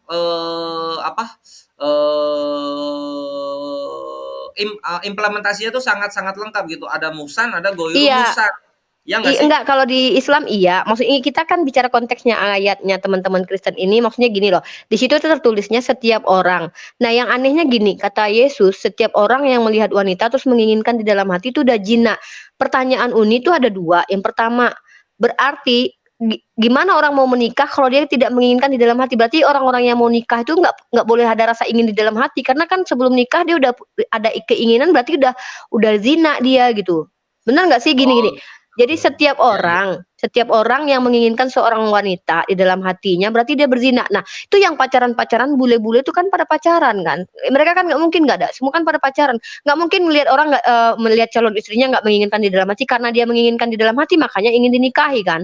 Itu kan hal yang aneh aja gitu, nggak ada korelasi antara hati dengan keinginan hati dengan keinginan badan gitu Karena kan nggak mungkin terpisah gitu loh. beda Uni, beda-beda. Begini, zinahnya mereka dengan zinahnya kita itu beda. Beda. Yang namanya zina untuk mereka ya dalam keimanannya ini orang-orang yang agamanya Yesus ini ya, agamanya Yesus ini, yang namanya zina itu kalau misalnya Mm-mm. kita mengingini cewek yang sudah bertunangan, Cewek yang itu di baru situ zina. tulisannya tuh nggak, itu tulisannya kan nggak ada di situ. Setiap orang yang memandang perempuan serta menginginkannya. Baca dong, Oh, kan di situ. ini enggak maksudnya gini kalau kita konteksnya ke ini ya, secara secara apa, Hmm. secara praktikal keimanannya ya. Cuman kalau misalnya Oh, kita kalau secara tekstual mereka ya konteksnya ya, bagi mereka meyakininya gitu. iya, cuman Siapa kalau yang misalnya Uni bilang kayak begitu, kekristenan bisa kena. Kekristenan bisa kena. Kalau mereka kalau Uni mau bilangnya mau bawakannya ke sana gitu. ya Karena enggak kalau kan gini.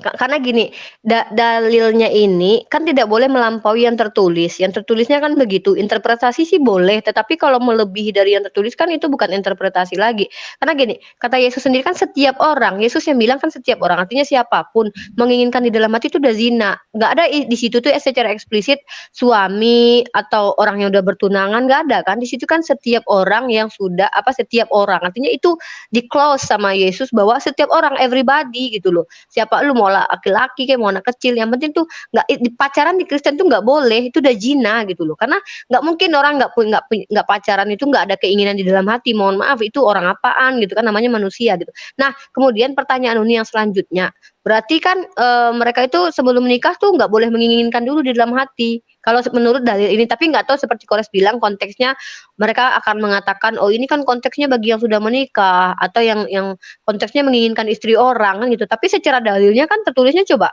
tetapi aku berkata kepadamu, setiap orang yang memandang perempuan dan menginginkannya di dalam hati, maka udah berzina. Nah itu yang pertanyaan ini satu, berarti pacaran sebenarnya nggak boleh di Kristen gitu. Karena kan kalau menginginkan di dalam hati itu udah, jangankan pacaran, maksudnya lagian gini, toh pun mereka berzina dalam hati emang kenapa sih gitu kan, hukumannya nggak ada di Kristen. Ya nggak sih? Jadi ayat ini tuh untuk apa gitu loh. Toh pun mereka berzina pun di dalam hati, manfaatnya apa? Toh kan dosa udah ditanggung juga gitu. Manfaatnya nggak apa tuh? Coba. Maksudnya kalau dia berzina di dalam hati tidak dapat jatah 100 wewe nanti gitu. Nggak, saya bingung loh Bang, benar-benar mungkin karena saya nggak punya Roh Kudus ya Bang. Jadi coba lah Bang, kan setiap orang yang menginginkan perempuan lain di dalam hatinya itu udah zina gitu kan. Nah, gimana coba orang yang mau menikah dia nggak menginginkan dulu si perempuan itu? Ya, orang kan kalau mau menikah itu pasti dia inginkan perempuan itu untuk dijadikan istri. Di sini nggak ada secara eksplisit, nggak ada tertulis. Oh suami orang yang menginginkan istri orang, nah, itu jelas. Kalau di Islam kan jelas, perkataan itu Ini jelas. Gitu. begini loh, Dek. Dalil ini sebenarnya adalah pembuka dalam ajaran mereka supaya mereka itu bisa menjadi seorang suami istri. Adinda Slayer itu tahu kok bahwa ketika ada laki perempuan, ada yang diperkosa, apa solusinya? Adinda Slayer itu tahu. Iya. Coba aja tanya. Ya itu tadi Gurunda. Tadi Bang Zuma udah dijelasin. Nggak bisa kabur kemana-mana. Ini auto suami istri itu loh. Satu daging Bang. Iya itu Karena dia. ya itu mereka kalau misalnya main ke spa, main dengan misalnya pelacur-pelacur dan pesundal-pesundal, pas pelacur dan pesundal itu jadi istrinya mereka. Nggak bisa mereka kemana-mana lagi itu. Dalilnya di mana? 1 Korintus 6 ayat 16. Karena ya cara menikahnya sangat jauh berbeda dengan moralitas yang diajarkan Allah Azza wa Jalla melalui Rasulullah Shallallahu Alaihi Wasallam terhadap Islam, yang dimana boleh berhubungan itu, boleh liwat atau boleh jima itu ya kalau misalnya akadnya udah. Mereka nggak pakai akad suami istri jadi gitu loh. Ya itu dia, makanya sama dengan ayat ini. Misalnya gini, saya datang ingin mempersunting, lalu melihat dulu, lalu kemudian saya menginginkan perempuan itu. Nah, bagaimana ceritanya seorang wanita bisa dinikahi kalau tidak diinginkan? Berarti mereka sebelum kawin itu berzina dulu. Mesti hanya di dalam hati gitu loh. Sekarang gini, saya melamar ya Agnes Monica. Saya lihat dan pasti karena berkat dasar saya ingin menikahi dia, begitu saya ketemu pasti ada rasa keinginan. Saya menginginkan dia jadi istri saya, maka saya melamar dia, itu sudah hukum zina. Itu loh. Wah, iya itu maksud saya Bang. Ya, Alhamdulillah. Untuk apa? Untuk memiliki apapun itu gitu loh. Ini kalau jangan di dalam cabang Melayu. Kalau di kita kan jelas.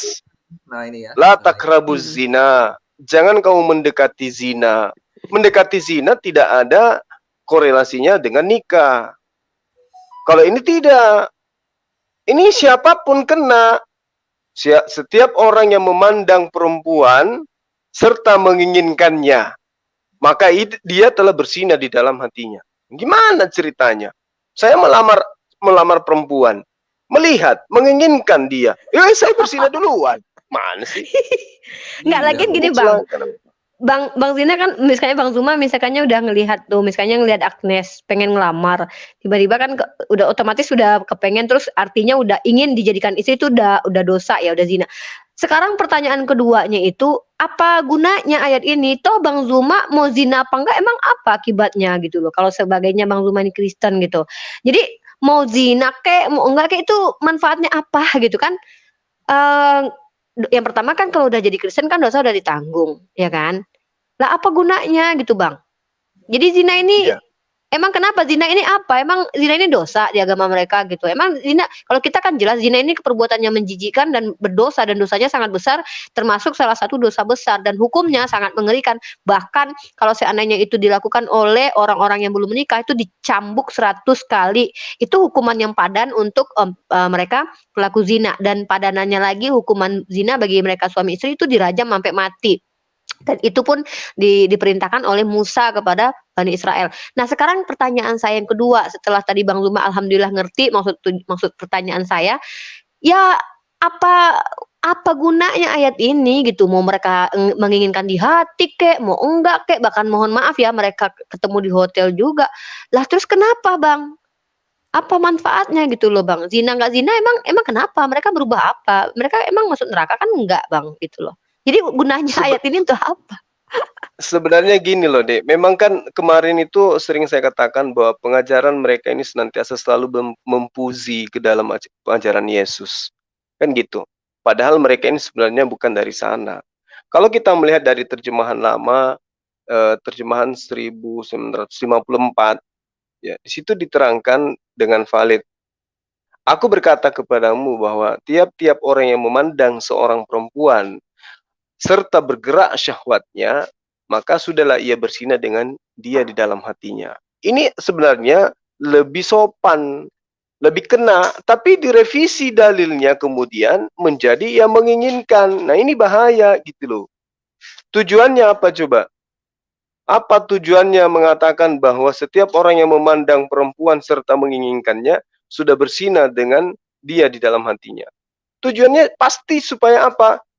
Supaya mereka ini tidak terikat dengan hukum-hukum. Kan sudah jelas di dalam Galatia tuh. Dengan matinya Yesus, maka kita dibebaskan dari aturan Tuhan. Kita dimerdekakan dari kuk penghambaan. Artinya apa? Mereka harus menganggap Yesus itu sebagai Tuhan. Supaya hal-hal seperti ini itu tidak mengikat mereka.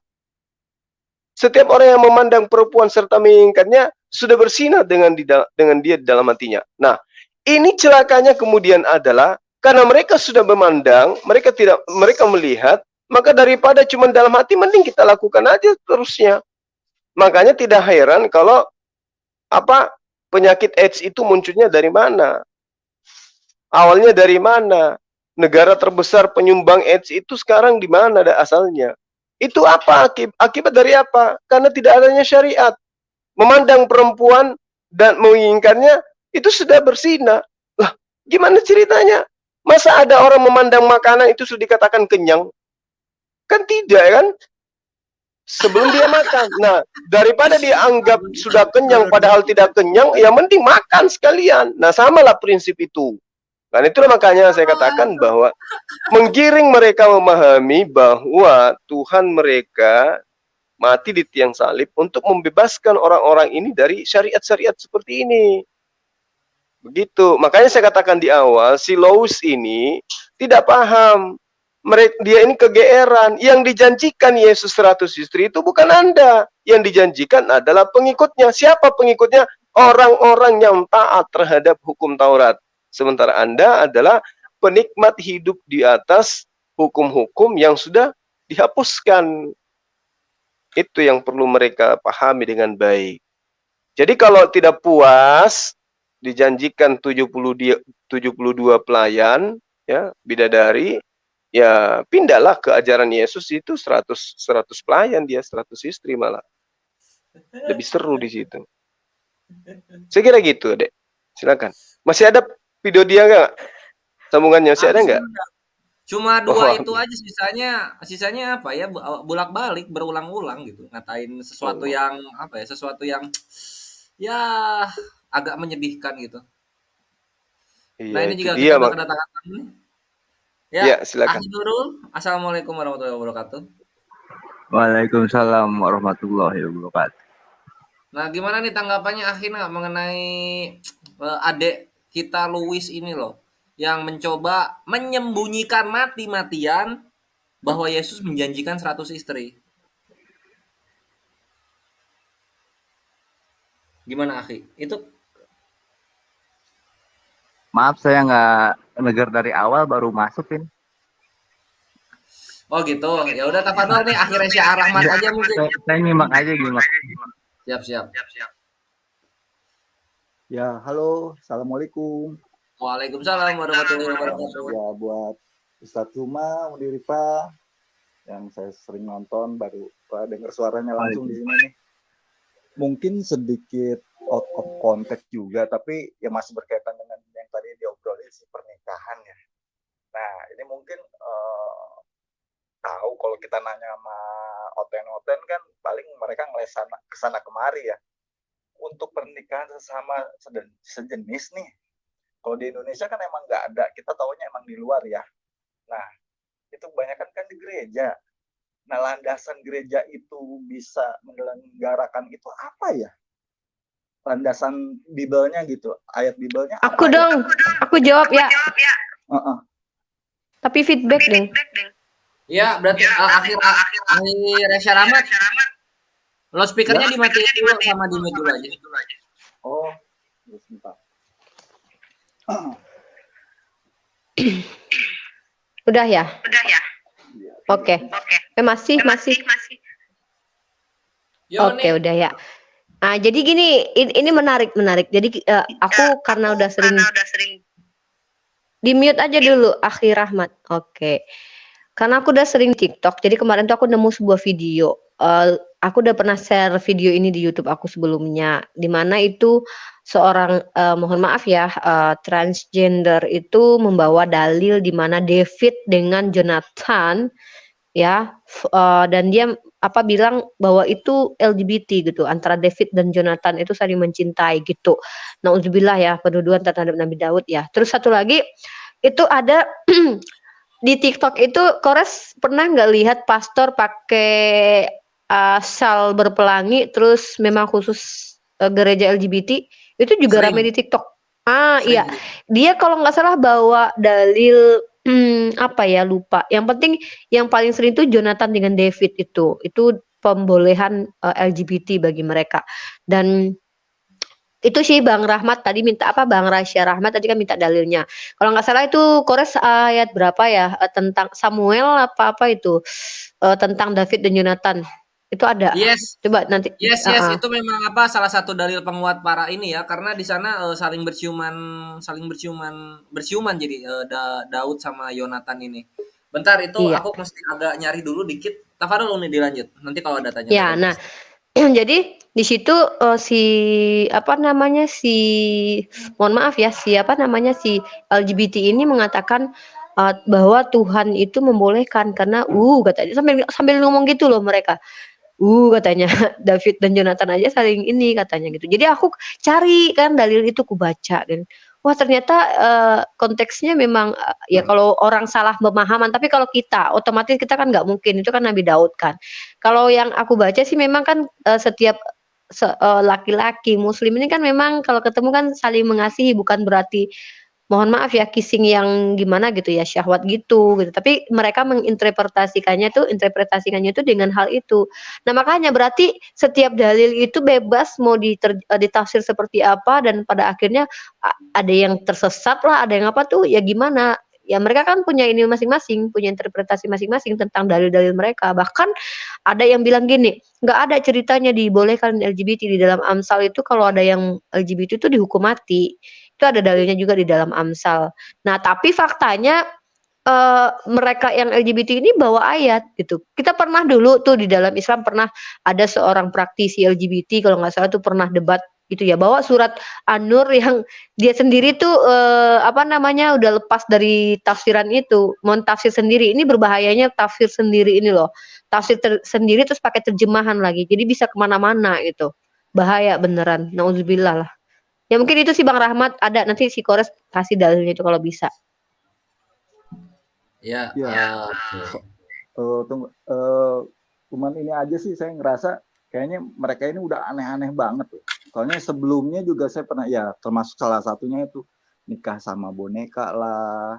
Mungkin yang sebelumnya mungkin gak terlalu rame kali ya sekarang. Dulu itu pernah ya entah itu di mana ya. Yang jelas ya mereka nikah. Ya laki-laki sama perempuan, tapi itu kondisi dalam bugil gitu.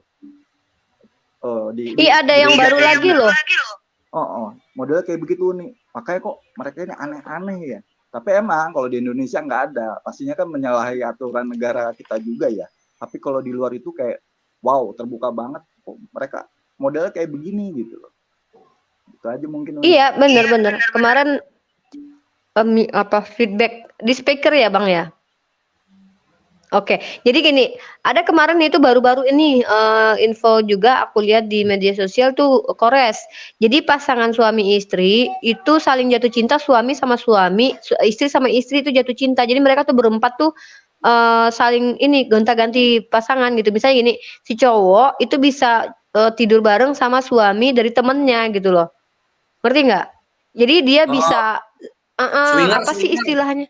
Swinger. Bukan, ada istilahnya tuh di bahasa keren kan, gila ya hal-hal kayak gini maksiat aja bahasanya keren-keren loh, LGBT Kalau gitu. misalnya tukar-tukaran pasangan itu swinger namanya Uni. Enggak, bukan gitu. Binatang namanya itu, binatang, hewan, klub hewan. Ya itu paling ya, pas. jadi gini Bang. Jadi gini Bang, ini beneran ada loh ya. Jadi suami istri gitu kan, bukan suaminya yang ditukar Bang, bukan, tapi si suaminya jatuh cinta sama suami temennya juga boleh, istrinya jatuh cinta sama istri temennya boleh. Jadi dia punya pasangan tuh yang beda kelamin iya, sama sesama juga, dan itu mereka tuh 2 pasang ini jadi 4 gitu loh, jadi 4 pasang gitu loh. 2 pasang ini semuanya saling mencintai, ngerti nggak sih? Aduh gila. Jadi si suami juga berhubungan dengan suami sama suami gitu. Dan istrinya ngejinin, dan karena istrinya juga jatuh cinta sama istri temennya itu, gila. Aduh aku lihat, dan itu ternyata ada istilah kerennya di sana gitu, dan itu mereka bangga loh. Mereka tuh sampai dijadikan sebuah channel YouTube, terus mereka berdiri 4 sambil senyum, dan kami bahagia menjalani itu gitu loh Bang.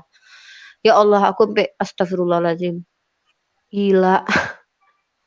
Itu coba kalau lihat perkembangan, mohon maaf ya, perkembangan hal kayak gini kalau kita lihat di luar itu naudzubillah, ngilu kita dengarnya. Aduh jauhkanlah dari anak-anak kita. Lanjut yang lain. Ya, ini emang bener sih, kayak makanya saya sendiri mikirnya kenapa maaf ya, untuk Kristen sendiri kan mulai keruntuhan ya sekarang ini di sana, mungkin karena itu gitu loh. Karena udah mulai ini agama nggak masuk di akal banget, nggak mencerminkan sekali ya gimana orang yang beragama. Makanya mungkin yang nggak kenal Islam di sana ya rata-rata menjadi ateis ya karena mungkin agamanya seperti ini gitu loh. Tapi yang mengenal Islam pastinya mereka ya kayak kemarin mungkin kayak Bang Satria Pengembara ya yang saya lihat. Kalau orang ateis itu kan berpikirannya kan sangat logis ya, akal yang dia pakai masuk di akal apa enggak gitu. Ya kalau dia mengenal Islam pasti dia masuk, tapi kalau enggak kayak di Eropa sana kan ya kebetulan kan Islam juga kan ya sedikit lah di sana. Mereka lebih prepare ya lebih baik gue menjadi ateis lah gitu. Kok agama modelnya begini banget. Ya itu pelafalan saya aja ngelihat kondisi sekarang itu di sana gitu loh. Makanya sekarang kan Islam mulai banyak ya. Nah ini ayatnya nih. 1 Samuel 18 ayat 1 sampai 3. Ketika Daud habis berbicara dengan Saul, berpadulah jiwa Yonatan dengan jiwa Daud, dan Yonatan mengasihi dia seperti jiwanya sendiri. Mengasihi. Masih bisa ngeles. Terus yang 3-nya juga sama ya. Yonatan mengikat perjanjian dengan Daud, ini kalau bahasa kitanya mungkin dekat, tapi enggak sih, ini bukan jadian ini. Ini bukan jadian. Karena ia mengasihi dia seperti mengasihi dirinya sendiri. Bukan. Kalian kok bahas yang aneh-aneh sih? Pengen muntah saya ini. Enggak usah, bukan ini bahasa requestnya oleh Riva, Gurunda. Nah, tadi kan ada yang nanya ya. 1 Korintus 6 nomor 12. Itu sudah dikatakan di situ segala sesuatu halal bagiku. Artinya bisa jadi hal ini yang mereka plesetkan untuk menjadi dasar pijakan melakukan apapun yang sedang antum semua bahas. Gitu loh. Ini Gurunda nih. Lalu tampillah Daud dari sebelah bukit batu, ia sujud dengan mukanya ke tanah dan menyembah 3 kali. Mereka bercium-ciuman. Kotor kali. Nah, loh. Maaf, saya nanya dari yang ada live komen tadi kan ada nanya itu, makanya saya coba naik lah, saya nanya sendiri deh, takut nggak. Nah, ini lagi nih. Jadi ada bahan buat ditanya nih. Yonatan mati terbunuh di bukit-bukitmu, merasa susah aku karena engkau. Saudaraku Yonatan, engkau sangat ramah kepadaku. Bagiku cintamu, cintanya Yonatan, lebih ajaib daripada cinta perempuan. Loh, gimana sih? Mana sih? Makanya Emang jangan marah lah aksesorisnya kalau mengerikan, misalnya ya. Yesus itu menjanjikan. Jangan marah kalau Yesus menjanjikan 100 istri, daripada kayak gini jadinya kan, Mbak. Aduh, gimana sih? Louis. Loh, Bang Zuma, justru dalil-dalil ini yang dipakai oleh gereja-gereja yang membolehkan LGBT, Bang. Mereka selalu bawa dalil tentang Jonathan dengan David ini. Nauzubillah ya, Nabi Daud difitnah sedemikian rupa ya, nauzubillah. Nah itu dia yang kuheran. Kalau dalil-dalil ini menyebabkan mereka kemudian menyimpang, kenapa protes saya yang nyata-nyata memberikan jalan kepada mereka untuk tersadarkan bahwa Yesus memang menjanjikan wanita, 100 wanita, daripada lu dijanjikan sama batangan gimana tuh? Kan gila. Terus yang aneh kemudian adalah Adam sebelum jatuh ke dalam dosa, dia di Gan Eden kan. Gan Eden itu kan identik dengan surga menurut hitungan Bani Israel, orang-orang Yudaism. Nah, apa yang diceritakan kemudian dalam kitab mereka? Adam dipersilahkan makan, silakan makan apapun yang ada di sana. Dipersilahkan mereka bersenang-senang. Lalu kejadian yang ajaibnya lagi adalah Adam di situ diambil rusuknya. Berarti berbicara mengenai Gan Eden, berbicara mengenai surga, itu ada fisik, ada jasmani, dan Adam sudah mencontohkan itu. Mereka disiapkan makanan-makanan, buah-buahan yang ada di dalamnya, dan dipersilahkan untuk makan semua yang ada di dalam, kecuali apa yang dilarang yang satu itu, buah ilmu pengetahuan. Artinya di surga itu sifatnya jasmani, rohani. Nah, satu hal yang menggelitik di sini. Kalau teman-teman Kristen mengatakan bahwa yang kembali ke dalam surga itu, di surganya mereka yang ada perang naga itu cuman roh saja, hidup seperti malaikat. Malaikat saja yang tidak pernah mencicipi makanan, tidak pernah mencicipi namanya seks. Menurut mereka itu memberontak ingin menyamai Allah. Coba. Sehingga mereka disebut kemudian menjadi apa? Iblis. Menjadi Lucifer. Karena mereka tadinya adalah malaikat yang memberontak. Kenapa memberontak? Sementara mereka itu tidak pernah ada syahwat. Tidak ada nafsu. Nah, kalau malaikat saja yang manusia suci, makhluk suci itu bisa berontak, sangat boleh jadi mereka ketika nanti masuk ke surga, mereka hidup dalam kekekalan, hanya memuji saja, bosan mereka rindu makan, mereka rindu nge-seks, mereka rindu anak istri dan semuanya, mereka bisa berontak, jadi Lucifer juga jadinya nanti kembali. Kan ajaran apa ini yang kayak begini? Jadi yang benar itu adalah manusia dibalas sesuai dengan perbuatannya. Manusia itu apa? Manusia itu terdiri jasad dan roh. Kalau dia tidak terdiri jasad dan roh, dia bukan manusia. Ya, dia bukan manusia. Yang dikatakan manusia itu ketika roh dan jasad itu menyatu. Nah, yang kembali kepada Allah kala itu adalah manusianya. Bukan cuma roh, bukan cuma jasad. Bukti. Yang masuk ke neraka apa? Yang melakukan dosa. Siapa yang melakukan dosa? Apakah hanya roh? Nggak mungkin. Apa mungkin roh seseorang itu pencuri mobil? Nggak mungkin. Yang melakukan pencurian, yang melakukan pembunuhan adalah jasad. Yang berzina adalah jasad. Maka yang melakukan dosa itulah yang harus dibalas. Roh tidak mungkin melakukan pencurian. Roh tidak mungkin melakukan perzinahan. Kalau tidak barengi dengan jasad. Maka jasad pun harus ikut mendapatkan jatahnya dia. Begitu juga di surga. Di surga itu adalah tempat pembalasan orang-orang yang menjaga dirinya, menjaga jasadnya dari kemaksiatan. Itulah nanti jasad ini yang melakukan pengabdian kepada Allah yang berhak mendapatkan balasan. Lah masa yang beribadah ke gereja setiap saat, membaca gospel setiap saat yang kalian anggap sebagai syarat masuk surga menjadi pengikut Yesus, tidak mendapatkan bagian. Sementara yang ngantuk sampai tengah malam belajar gospel itu adalah jasad kalian.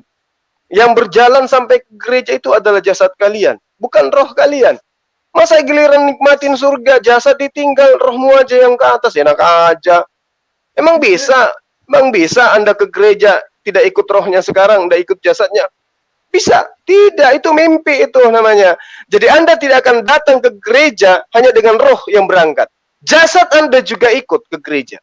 Karena itulah kemudian jasad kalian juga itu akan mendapatkan imbalan.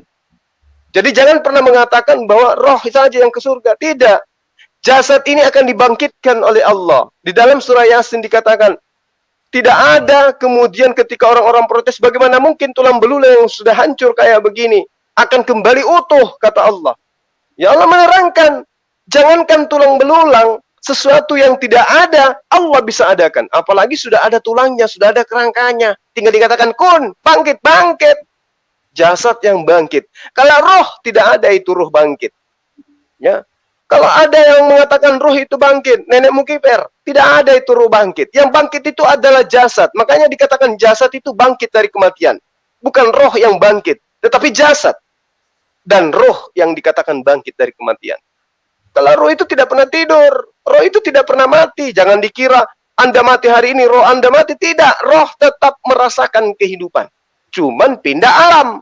Jadi tidak pernah mati roh itu. Itu tidak pernah mati. Nah, ketika kebangkitan, itu nanti bersatunya kembali jasad dan roh. Bangkit dari alam barsya, kemudian menghadap kepada penghakiman Allah. Nah, yang banyak dosa, kembali ke tempatnya. Yang banyak amal kebajikan, kembali ke tempatnya. Itu yang perlu dipahami. Jadi yang berzina, yang tadi itu siapa yang mengingini, maka dia berzina. Itu yang nanti akan mendapatkan balasan. Yang pedofil, yang ratusan anak-anak itu yang digagahi itu nonotnya nanti itu yang akan dijadikan sate di sana. Enak aja, nonotnya sudah melakukan sesuatu, giliran orang masuk neraka jadi tanah aja dia. Tidak, demi Allah, itu yang kau gunakan nembak anak-anak, itu juga yang akan dicincang nanti di neraka. Jangan dikira jasadmu, lakukan aja persinahan, pesta seks mana-mana. Toh jasad kita Anda akan mendapatkan upah. Hanya roh. Nenekmu kiper, mana ada yang kayak begitu. Semua yang melakukan jasad, roh akan mendapatkan imbalan kelak di hadapan Allah. Camkan itu baik-baik. Makanya Yesus menjanjikan 100 istri. Tapi lagi-lagi kepada Bani Israel pengikutnya, bukan kepada kalian. Kalau kalian yang benar itu adalah diusir. Kalian bermukjizat, kalian bernubuat, kalian yang mengusir setan dengan nama Yesus, tapi tidak melakukan kehendak Tuhannya Yesus, yaitu mengakui Yesus hanya sebagai utusan, diusir oleh Yesus, dikatakan kalian itu membuat kejahatan. Diusir ke mana? Bukan diusir ke Taman Lawang, diusir ke Pasar Senen, ke Tanah Abang, tidak. Diusir masuk ke neraka sana tuh. Kamu akan disate di situ dalam keadaan hidup kekal. Demikian.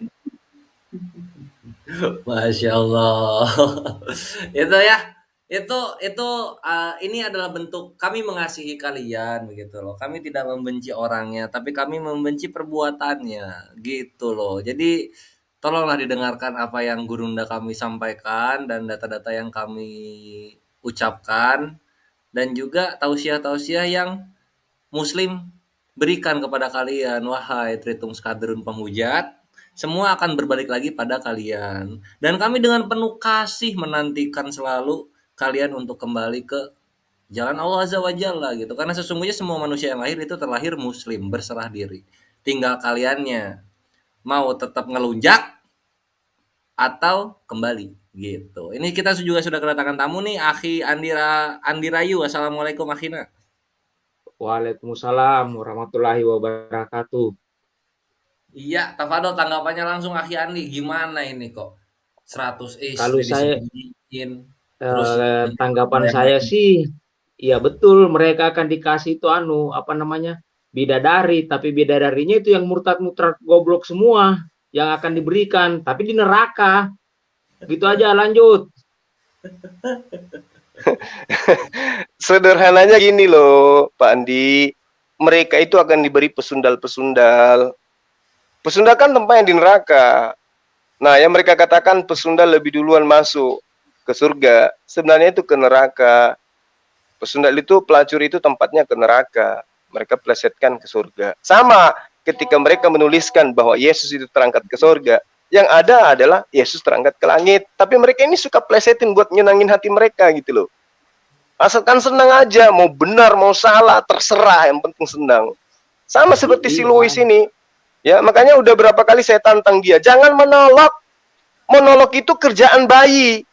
Tahu bayi? Bayi ketika dia sudah mampu bersuara itu monolog dia.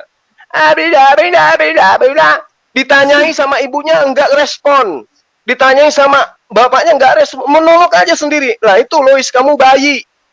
Berbicara mengenai kebenaran lu nggak pantas. Kenapa? Kamu bayi. Kamu belum ada apa-apanya. Jadi, kalau Anda itu merasa benar dan mengatakan apa yang saya sampaikan itu salah, coba kamu duduk berhadapan dengan saya. Balikkan kursinya, duduk, taruh kursimu di hadapan saya. Coba kita dialog. Kita adu data. Berani nggak loh? Nggak kan? Nggak berani kan? Makanya saya katakan, adikku Louis, kamu itu masih bayi. Belum disunat kan? Nah iya, karena kamu masih bayi, ilmu nggak ada. Gitu Pak Andi. Iya, kayaknya gitu sih. Biasa saya nonton-nonton kontennya gitu. Hanya sekedar menyenangkan perasaan ini, Gurunda. Iya, betul. Ya. Habis mau apa lagi sih? Mau ngelawan nggak bisa, mau maju hancur, mundur, lebur, ya ginilah jadinya. Oh, Pak Andi masih ingat kemarin saat kita diskusi tentang dalil apa coba? Ingat nggak? Ayo. Apa Iya, coba? masih. Apa coba? Yang di mana itu? Kan nanya waktu itu sempat-sempatnya orang lagi di tempat wisata. Ingat, Bang ingat, Suma, betul. itu kitab apa itu yang menceritakan marilah kita berlomba lari selama suami saya dalam perjalanan. Oh, ingat Makanya, itu. Nah, itu coba. yang mereka senang itu. Gitu. Yang Coba, teman saya Pak Andi. kemarin itu, ya yang teman di kantor itu nggak bisa ngomong gitu. Diam 1000 bahasa. Makanya saya bilang Amsal jangan 7 ikutin nomor saya berapa? kalau keluar kota. Amsal 7 nomor berapa, Pak Andi? No, 15 gitu. 17, 18, 19, Pak Andi. Thank you infonya itu. Thank you. Iya, jadi dia ngajak. Jadi gini loh, Pak Andi. Gini loh. Kalau kita ingin kritik dalam beragama ya, layaknya kita umat Islam itu sangat kritis terhadap dalil-dalil yang menceritakan tentang apapun dalam agama kita. Gini loh. Ketika Yesus mengatakan konon ya di dalam Lukas 24 ya, nomor 44 sampai 46. Ada tertulis tentang aku di dalam Torah, di dalam Mazmur dan kitab para nabi, bahwa aku akan mati dan bangkit pada hari ketiga. Ada tertulis, tapi faktanya tidak ada tertulis. Nah, mana lebih penting mereka adakan yang tertulis itu supaya tidak dikatakan pembohong daripada mereka masih mempertahankan dalil Amsal itu. Marilah kita memuaskan birahi sampai pagi karena suamiku lagi dalam perjalanan. Kan gila. Untuk apa dalil kayak begini coba ditaruh? Sementara dalil yang seharusnya ada untuk menutupi aib itu diadakan. Malah tidak ada dalil itu. Ada tertulis. Iblis itu lebih jujur loh. Ketika dia terangkan dalam Lukas 4 ya, bahwa ada tertulis, jika engkau adalah anak Allah, maka Allah akan mengirim malaikatnya untuk menatang engkau di tangannya. Kata iblis, ada tertulis. Setelah kita teliti, ada benar nggak tertulis? Ternyata terang sekali ada tertulis. Di mana? Mazmur 91 ayat 12 dan seterusnya. Nah, Yesus lagi yang berkata, ada tertulis tentang aku, bahwa aku akan bangkit di antara orang mati pada hari ketiga. Setelah dicari, tidak ada tertulis. Tidak ada. Berarti Yesus ini Silakan dilanjutkan. Kalau iblis betul ada tertulisnya di Mazmur 91. Yesus ikut-ikutan, ada tertulis tentang aku bahwa aku akan mati di antara orang ini penjahat dan kemudian bangkit pada hari ketiga. Begitu diteliti bertahun-tahun, berpuluh tahun saya cari dalilnya, tidak ada dalil itu. Berarti iblis lebih jujur, Yesus kagak. Nah, itu lebih penting diadakan kalau direvisi lagi ke depannya supaya dalil itu diadakan daripada dalil-dalil Amsal yang kayak begitu. Marilah kita memuaskan nafsu sampai pagi karena suamiku sedang dalam perjalanan. Hebat kali lah dalil kayak begitu. Pak Andi Rahayu ini hebat kali tanya dalil-dalil kayak begitu. Intinya bahwa apa yang diajarkan oleh Yesus kepada Bani Israel agar mereka itu meninggalkan istri, meninggalkan anak, meninggalkan suami, meninggalkan semua yang mereka cintai. Demi untuk apa? Mendapatkan hidup yang kekal. Ini kenapa Yesus mengatakan begitu? Secara histori kita tidak bisa dibutakan oleh apapun yang dari seberang, dari teman-teman Kristen. Kenapa? Yesus ketika datang, Pak, Yesus ketika datang kepada Bani Israel, ngaku nabi tidak diterima, ngaku rasul enggak diterima, ngaku utusan Tuhan enggak diterima oleh mereka.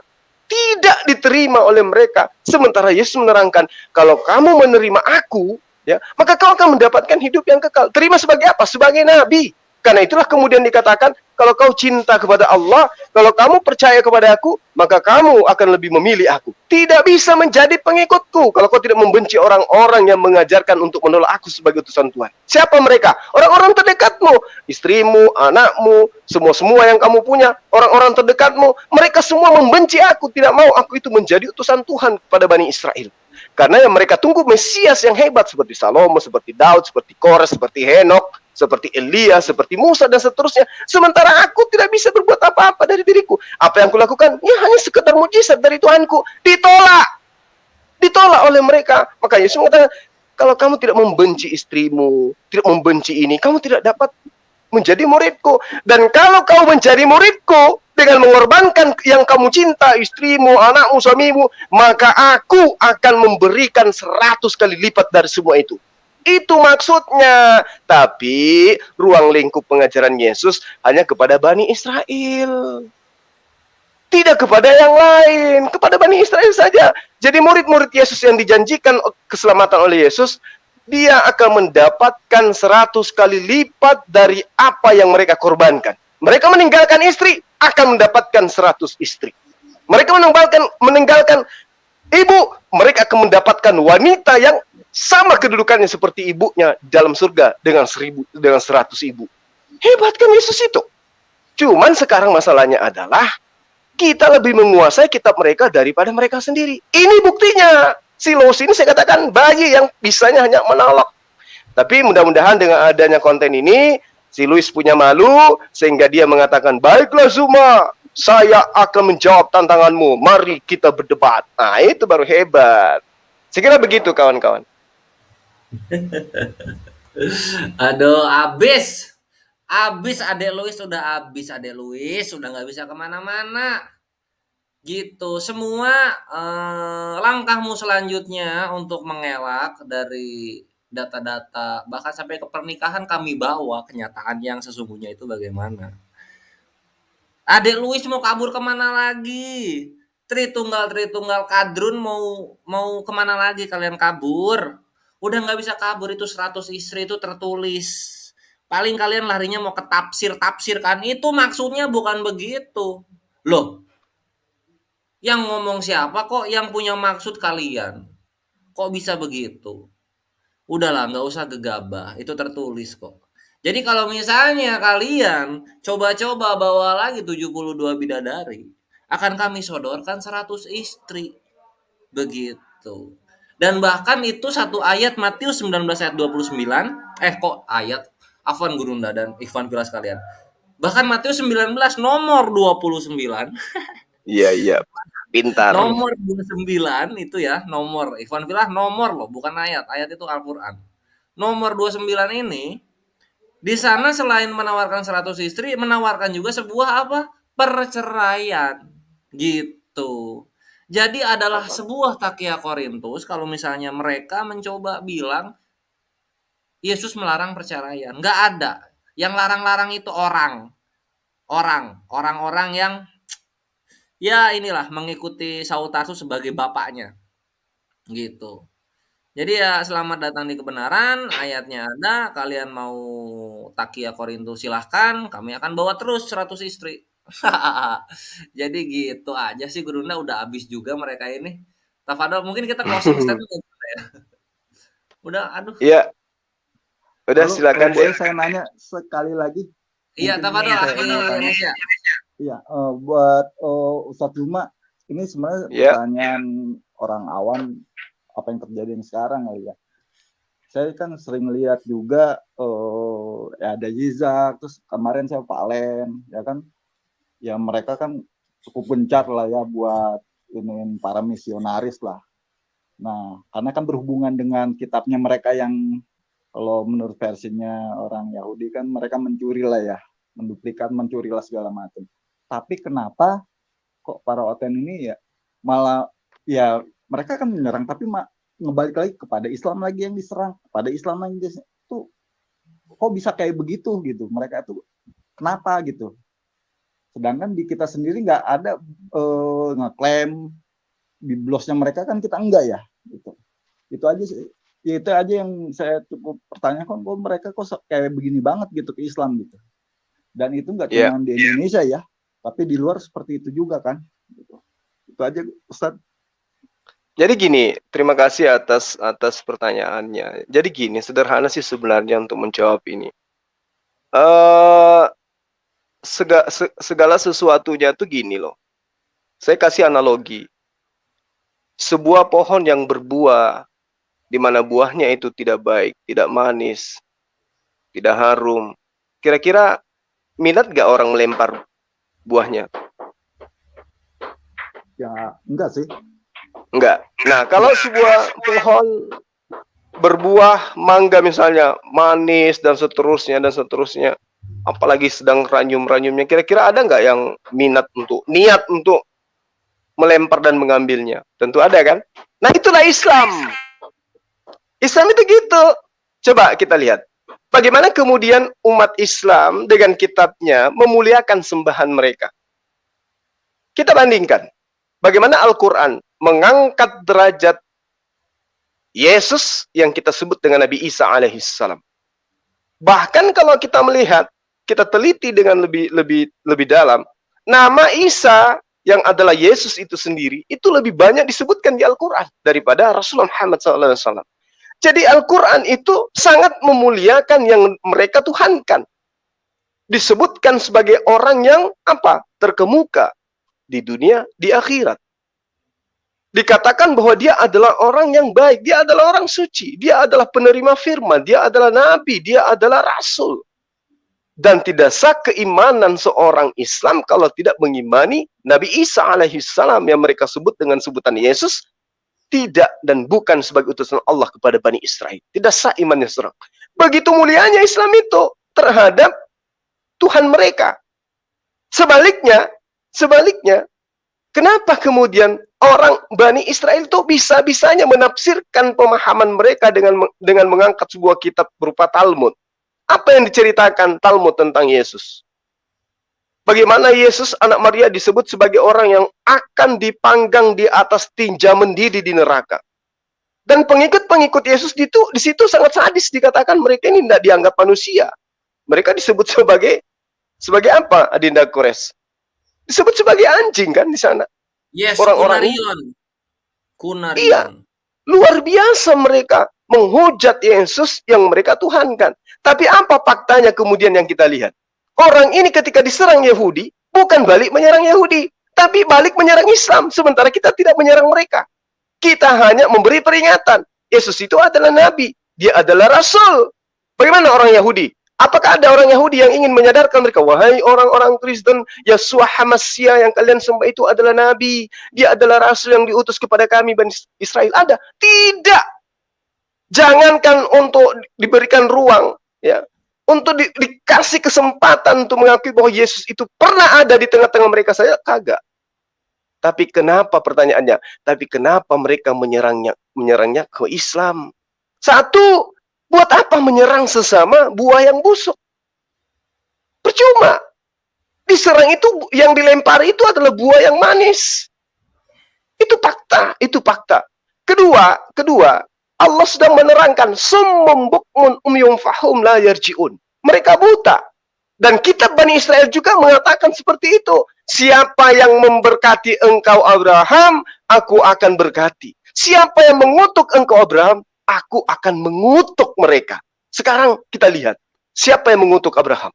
Siapa yang memberkati Abraham? Kita setiap hari ya memberkati Abraham alaihissalam. Dia setiap saat mengutuk Abraham alaihissalam. Maka wajar kemudian ketika dia tidak bisa membedakan antara penghujat dan yang memuliakan Tuhan mereka. Yang memuliakan siapa, yang menghina siapa, lalu kemudian yang mana yang mereka jadikan serangan. Kan gila gitu loh. Kita memuliakan sembahannya. Kita mendudukkan sembahannya sebagai oknum sesuai dengan fakta yang ada secara histori. Kemudian ada oknum yang menghujatnya, menghinanya, bahkan menempatkan pada posisi sebagai manusia biasa pun kagak. Tapi mereka tetap hargai. Apa yang menyebabkan itu? Karena orang-orang ini sudah tidak menggunakan logika. Sudah meninggalkan akal sehat. Akan saya buktikan apa yang saya nyatakan ini. Besok insya Allah saya akan meng-up hasil debat saya tadi sore. Seorang misionaris, dengan valid dia mengaku dengan mulutnya sendiri bahwa Yesus itu adalah ciptaan, dan yang menyembah ciptaan itu adalah orang gila. Lalu kemudian, dengan kelihayannya dia memplesetkan. Kami tidak menyembah Yesus yang adalah manusia. Kami menyembah Yesus yang di dalam diri Yesus. Ini memang gila namanya. Kenapa? Karena di dalam kitabnya Bani Israel 2 Raja-Raja, sudah jelas dikatakan, jangankan masuk ke dalam diri Yesus yang adalah manusia, yang menurut dia adalah ciptaan, dan yang menyembahnya adalah orang gila. Kata Salomo, benarkah Allah itu akan diam bersama manusia di atas bumi? Sesungguhnya langit, bahkan langit yang menaungi seluruh langit pun tidak dapat memuat Allah. Apalagi tubuhnya Yesus yang sudah diakui sebagai ciptaan. Itu makanya saya katakan bahwa mereka melakukan hal seperti ini karena mereka itu meninggalkan akal dan logika. Mereka tidak normal, abnormal mereka itu, cara berpikirnya irasional gitu loh. Dan tadi siang itu sudah ada yang mengaku sama saya. Dia seorang misionaris, dia ngaku sebagai misionaris. Bahwa Yesus itu adalah ciptaan dan yang menyembah ciptaan adalah orang gila. Sekarang PR-nya adalah Yesus itu ciptaan apa? Mereka menyembah Yesus atau kagak? Sama seperti kita melihat orang-orang di seberang. Ada yang menyembah sujud kepada batu, nyembah kepada patung. Apa yang dikatakan? Kami tidak menyembah patungnya. Kami menyembah esensi dewa yang ada di dalam patung tersebut. Bedanya apa coba? Makanya sering saya katakan, mereka ini adalah paganisme modern. Mereka ini adalah politeisme modern. Mereka ini adalah orang-orang Helenisme Stoa modern. Penyembah-penyembah roh-roh. Yang kemudian tampil seakan-akan mereka adalah orang suci. Balik menghujat Islam. Makanya saya katakan, ini pertanyaan yang sangat bagus. Kenapa mereka seperti itu? Karena Allah mengutuk dia. Allah menutup hatinya. Membutakan matanya. Menulihkan kupingnya. Mereka tidak bisa mendengarkan kebenaran. Karena itu tadi, membenci terhadap kebenaran dan cinta kepada kesesatan. Demikian. Gurunda kami memang. Gimana tuh akhirnya jawaban dari Gurunda? Sumpah mantep banget emang ini sih biar didengar juga sama live, yang di live komen kan itu banyak juga noten tuh biar tahu nih kayak gini. Nah juga jujur aja saya ngelihatnya ya kita kan sebagian orang Muslim ya keseluruhan kan pada dasarnya nggak tertarik ya dengan kitab apapun. Tapi di saat mereka menyerang ya contoh kayak saya melihatnya lah kayak kok mereka begini otomatis kan kita jadi pada pengen tahu nih kayak gimana sih Biblos kayak sebenarnya atau model yang ya kayak gitulah segala macem. Akhirnya kita kan pada belajar gitu buat mengcounter gitu. Akhirnya kebusukan mereka lah yang terbongkar gitu. Dan akhirnya juga ya maaf banyak para mualaf cendekiawan yang yang tadinya dari pastor atau apalah itu akhirnya jadi mualaf kan. Ya karena kebobrokan mereka sendiri untuk menyerang kita Islam ini gitu. Itu aja sih dari saya yang saya lihat ya. Oke, Masya Allah. Mungkin Adinda sudah bisa ditutup barangkali ya, sudah hampir 2 jam. Iya, itu Tapi sudah ada ada Bang dulu. Ali. Bang Ada Ali Bang baru Ali nongol Mursa itu. loh baru masuk. Kita kasih Iya. waktu kesempatan deh. Tapi ini ada Ahli Ani Rayo dulu ya. Abis Ahli Ani Rayo langsung Bang Ali ya. Bang Ali baru bangun di chat dari tadi loh. Iya, saya tidak tahu. Saya dipanggil Aki Julius. Jadi saya masuk ke tempat beliau. Ternyata Loh. loh kok masih ada link lagi. Jadi saya tengok lagi. Oh, Chatnya ternyata aku di duluan sini itu. barakallah. Oh iya kah? Di chatnya aku Masya duluan. Allah. Barakallah. Oh, itu nomor antum. Sohi itu nomor hamba. Masya Allah, saya baru mau sibuk nyari nomor antum, ternyata antum sudah berikan. Allah. Terima kasih dah ya. Yaudah lanjut. Apa nih kisah? Siap. Ya, sekarang Ahli Ani Rayo, tafadhol silakan closing statementnya.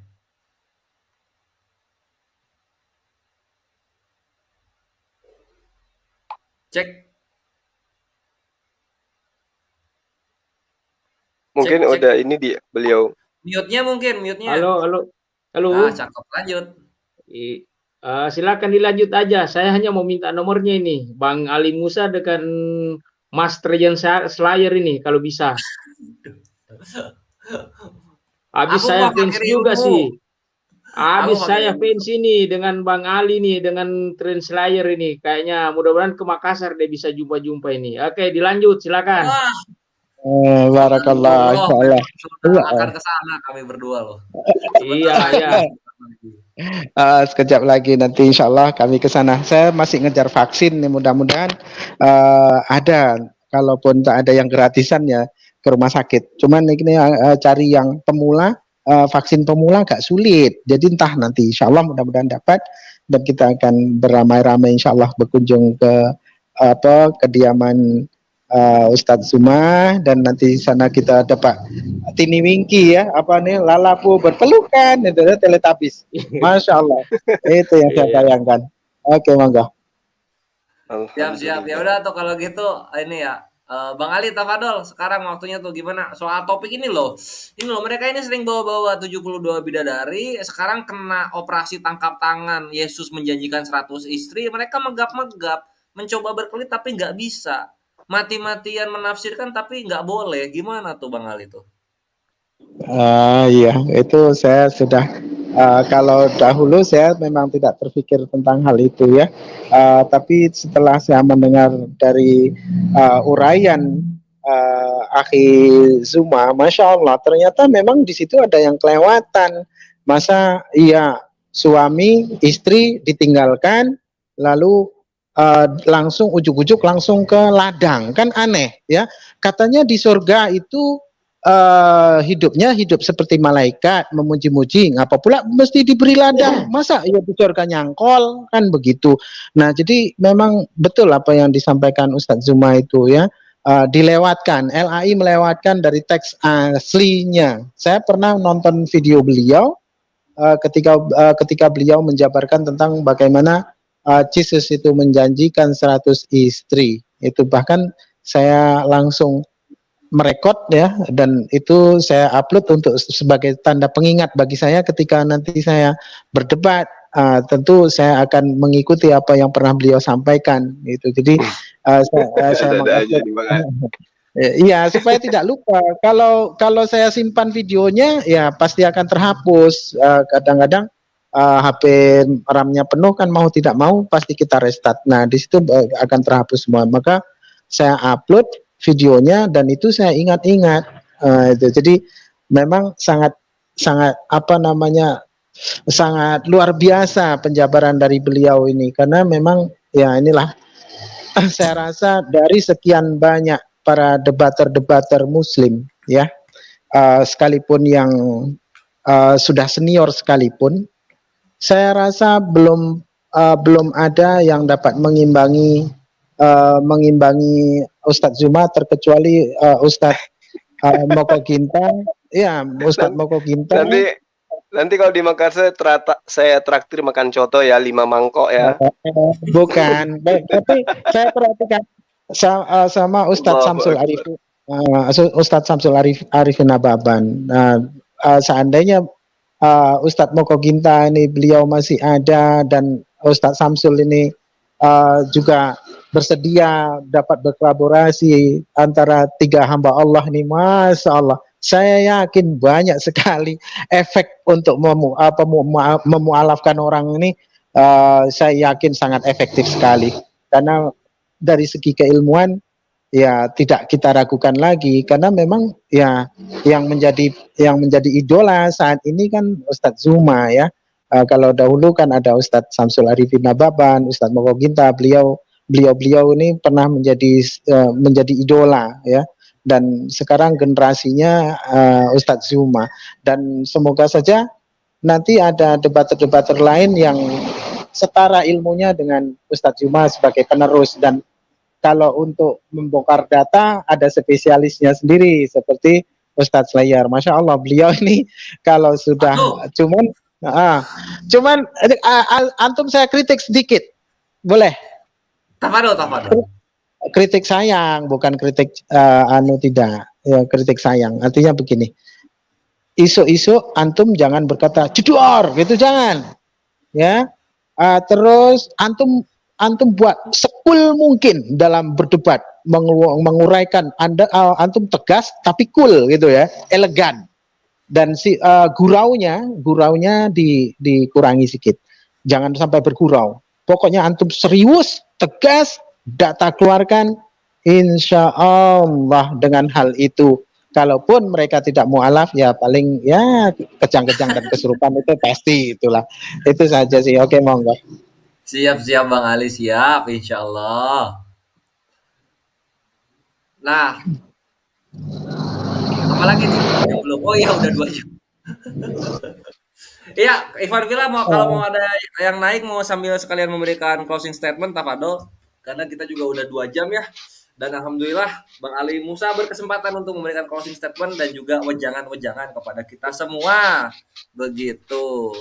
Nah, ini mungkin yang terakhir ya dari Akhi Fukushima sebelum kita ke closing statement. Tafadol, Akhina Fukushima.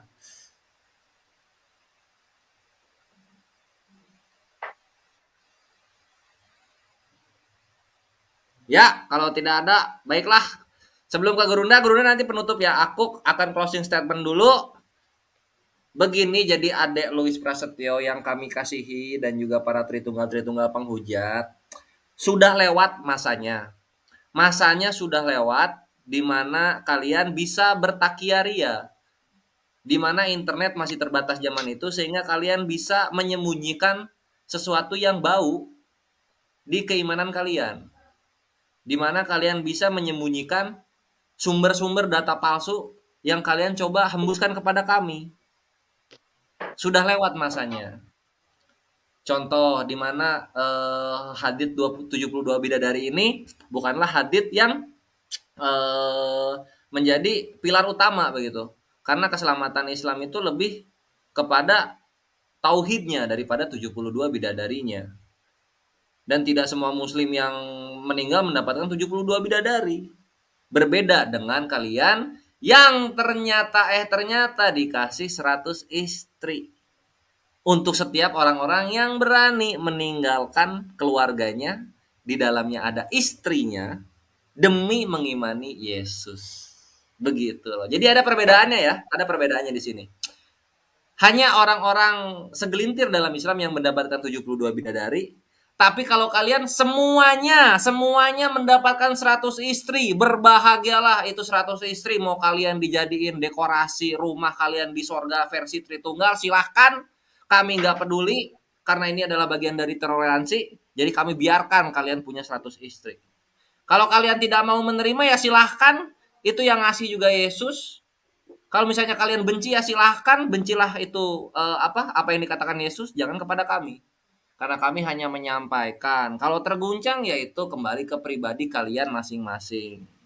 Gitu. Kalau misalnya kalian terguncang, salahkan Roh Kudus kalian. Kenapa yang namanya Tuhan Allah, Roh Kudus ini kok nggak bisa mengontrol emosi kalian yang hanya seonggok makhluk ini? Kenapa yang namanya Roh Kudus tidak bisa mengontrol kedagingan? Nah, itu salahin aja mereka gitu. Kalau misalnya kalian terguncang dengan apa yang kami nyatakan di sini, di mana sekali lagi 100 istri itu untuk satu orang yang percaya terhadap Yesus. Nggak peduli kalian mempercayai Yesus seperti apa, kalian dapat 100 istri. Terima, nikmati, jangan lulai, jangan terguncang. Selamat datang di kebenaran. Sekian dari Penatua Tridun Slayer. Tafadol, Gurunda kami cintai, Gurunda Zoom. Bang Sedikit, Ali sedikit, mungkin. sedikit. Ya. Sedikit aja. Atau mungkin seperti ini apa yang disampaikan Ustadz Zuma ya, atau mungkin di surganya Kristen itu ada ini kan memuji ya, bapak sambil menyangkol. Kan diberikan ladang 100 ladang. Nah, mungkin sambil menyangkol bapak. Gitu, mungkin seperti itu gitu ya. Kadang-kadang mereka itu tidak mau membahas, tidak mau mengkaji apa yang menjadi informasinya itu secara apa ya namanya secara serius gitu. Masa ya katanya hidup seperti malaikat, artinya kita terbang-terbang dong ya, hidup seperti malaikat karena ruh ini yang katanya yang naik ke surga itu ruh kan. Nah menurut kekristenan itu padahal seperti Yesus sendiri naik ke surga yang konon katanya ke surga itu kan dengan jasadnya ya, tapi kekristenan mengatakan bahwasanya ruh yang bangkit itu ruhnya saja. Nah di situ jika mana ruhnya itu dikasih ladang, itu ladang betulan kah atau ladang rohani gitu ya? Atau mungkin dia nanti cangkol juga dikasih ataupun terus peralatan betani ya, masak-masak itu karena memang di situ juga dikata bahwasanya ada singa makan jerami segala macam ya.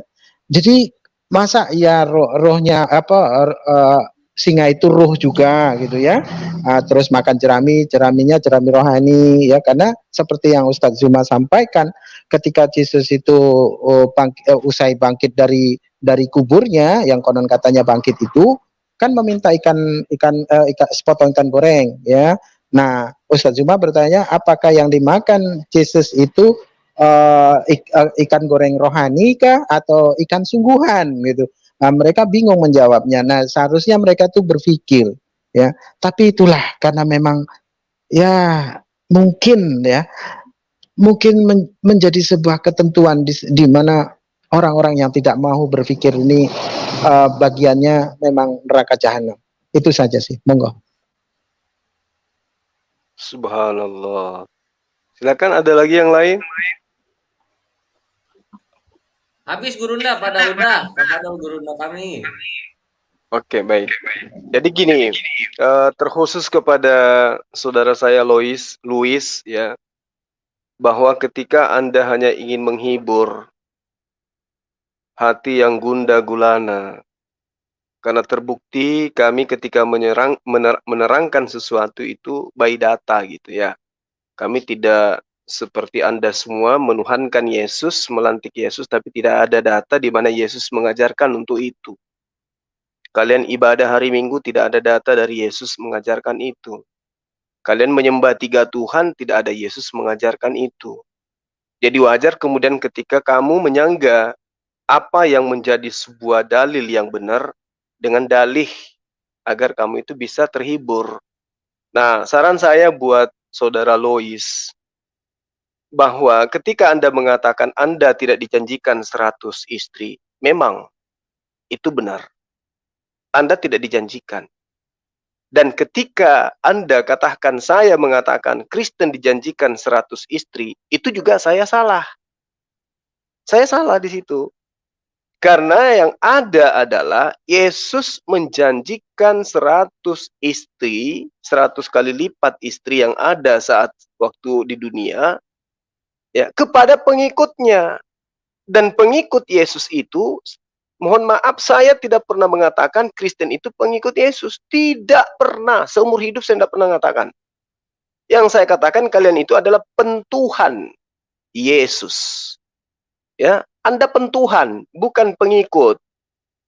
Kalau kemudian Yesus itu datang menggenapi ajaran Musa, kalian itu mengganjili. Jadi beda antara genap dan ganjil. Yesus menggenapi, betul. Kalian mengganjili. Loh, sudah diajarkan Tuhan itu cuma 1, kalian buat ganjil menjadi 3. Itu aneh, kurasa. Jadi, tidak ada yang salah ketika Anda mengatakan Zuma sesat karena mengatakan Kristen dijanji Yesus mendapat istri 100. Tidak. Anda tidak salah, Anda benar. Tapi sayangnya yang saya maksud mendapatkan istri dijanjikan oleh Yesus itu adalah Bani Israel pengikutnya. Kalau Yesus menjanjikan kepada Kristen akan diusir oleh Yesus. Itu janji Yesus itu. Dan kita akan saksikan nanti, benar nggak Yesus tepati janjinya? Mengusir orang-orang yang bermujizat, bernubuat, mengusir setan dengan namanya, tetapi tidak melakukan kehendak Bapaknya Yesus atau Tuhannya Yesus. Mereka melakukan suka-suka dia saja. Poin terakhir dari saya, di dalam kitabmu, Saudara Louis, Lukas 10 nomor 20. Namun demikian janganlah bersukacita karena roh-roh itu takluk kepadamu, tetapi bersukacitalah karena namamu ada terdaftar di surga. Lagi-lagi, di situ tidak ada namanya Louis. Kemudian di dalam Ibrani 12 ya, nomor 23. Dan kepada jemaat anak-anak sulung yang namanya terdaftar di surga, dan kepada Allah yang menghakimi semua orang, dan kepada roh orang-orang yang benar yang telah menjadi sempurna. Jadi, di dalam kitab kalian itu sudah menyatakan bahwa nama-nama orang yang di surga itu sudah terdaftar. Maka wajar kemudian, ketika di dalam kitabmu sendiri, dalam kitab Wahyu itu ada dinyatakan itu. Ya, seperti diterangkan di dalam Wahyu 21 ya. Di situ diterangkan bahwa di pintu-pintu surga itu sudah tertulis 12 dari nama suku Israel. Wahyu 7 lebih parah lagi. Di nomor 5 sampai nomor 8. Dari suku Yehuda 12.000 yang dimenteraikan. Suku Ruben, suku apa lagi? Suku Gad, suku Asher, Naftani, Manasye, Simeon, Lewi, Isakar, Zebulun, Yusuf, Benyamin, dan seterusnya. Itu mereka dijanjikan 12.000 dari setiap suku. Mana janjinya buat kalian? Tidak ada. 12.000 yang dimateraikan dari suku Benyamin, dari suku Yusuf juga 12.000, Zebulun 12.000. Dari suku Cadang mana? Dari suku Betawi mana? Dari suku Bugis mana? Dari suku ini mana? Jadi tidak ada itu. Di dalam kitabmu itu sudah jelas sekali. Makanya Yesus mengatakan, aku tidak dapat berbuat apa-apa dari diriku sendiri. Jadi jangan mimpi dengan cari muka menyembah dia, kalian akan dapat kapling surga. Enggak. Jadi jangan Anda katakan kegeeran bahwa Yesus menjanjikan Kristen 100 istri. Tidak. Sekali saya katakan, tidak. Yesus tidak menjanjikan kalian. Yesus tidak mengenal kalian. Yang dijanjikan 100 istri itu adalah Bani Israel. Pengikut dia dari Bani Israel. Yang mau meninggalkan ajaran penolakan terhadap Yesus dan ikut kepada Yesus, itulah yang dijanjikan 100 istri. Kalian tidak. Ya, sekali saya katakan kalian tidak. Data mengatakan tidak, fakta mengatakan tidak, secara histori juga mengatakan tidak. Lalu kemudian apa yang tertuang dalam kitab kalian yang adalah merupakan data sudah diterangkan. Suku ini semuanya mendapatkan 12.000. Kalian tidak ada disebutkan suku Batak, suku Toraja, suku Manado dan seterusnya. Nama kalian tidak ada. Itu yang menyedihkan. Karena itulah kemudian sahabat Louis ya, Anda kalau mau berdialog atau mau belajar, silakan kontak saya. Saya sering menyebut kontak saya di beberapa forum. Ada nomor HP saya, Anda bisa catat, kemudian Anda bisa menghubungi kita dialog. Dialog by data, bukan asumsi. Karena kalau asumsi itu pembodohan namanya. Saya kira seperti itu Adinda Slayer dari saya, yang pada intinya kepada sahabat-sahabat yang Kristen awam, yang mau belajar tentang Kristolog, mendalami tentang kitab lebih dalam. Silakan hadir di setiap hari Kamis di acara MMCI, di arena. Di situ Anda bebas bertanya apa saja. Yang mau bertanya tentang gospel silakan, bertanya tentang Al-Quran, bertanya tentang hadits silakan. Kami akan menjamu Anda dengan baik. Saya kira seperti itu Adinda Slayer dan Bang Ali, serta Pak Andi, dan sahabat kita yang satu, mohon maaf saya nggak bisa baca karena saya gunakan HP ya. Mudah-mudahan kita semua mendapatkan berkat dari apa yang kita bicarakan pada malam hari ini. Terakhir saya mengucapkan banyak terima kasih kepada Saudara Louis, karena dengan Anda materi ini kembali diperdalam supaya banyak orang yang tercerahkan mendapatkan hidayah. Demikian dari saya. Assalamualaikum warahmatullahi wabarakatuh. Silakan Dinda ditutup. Siap.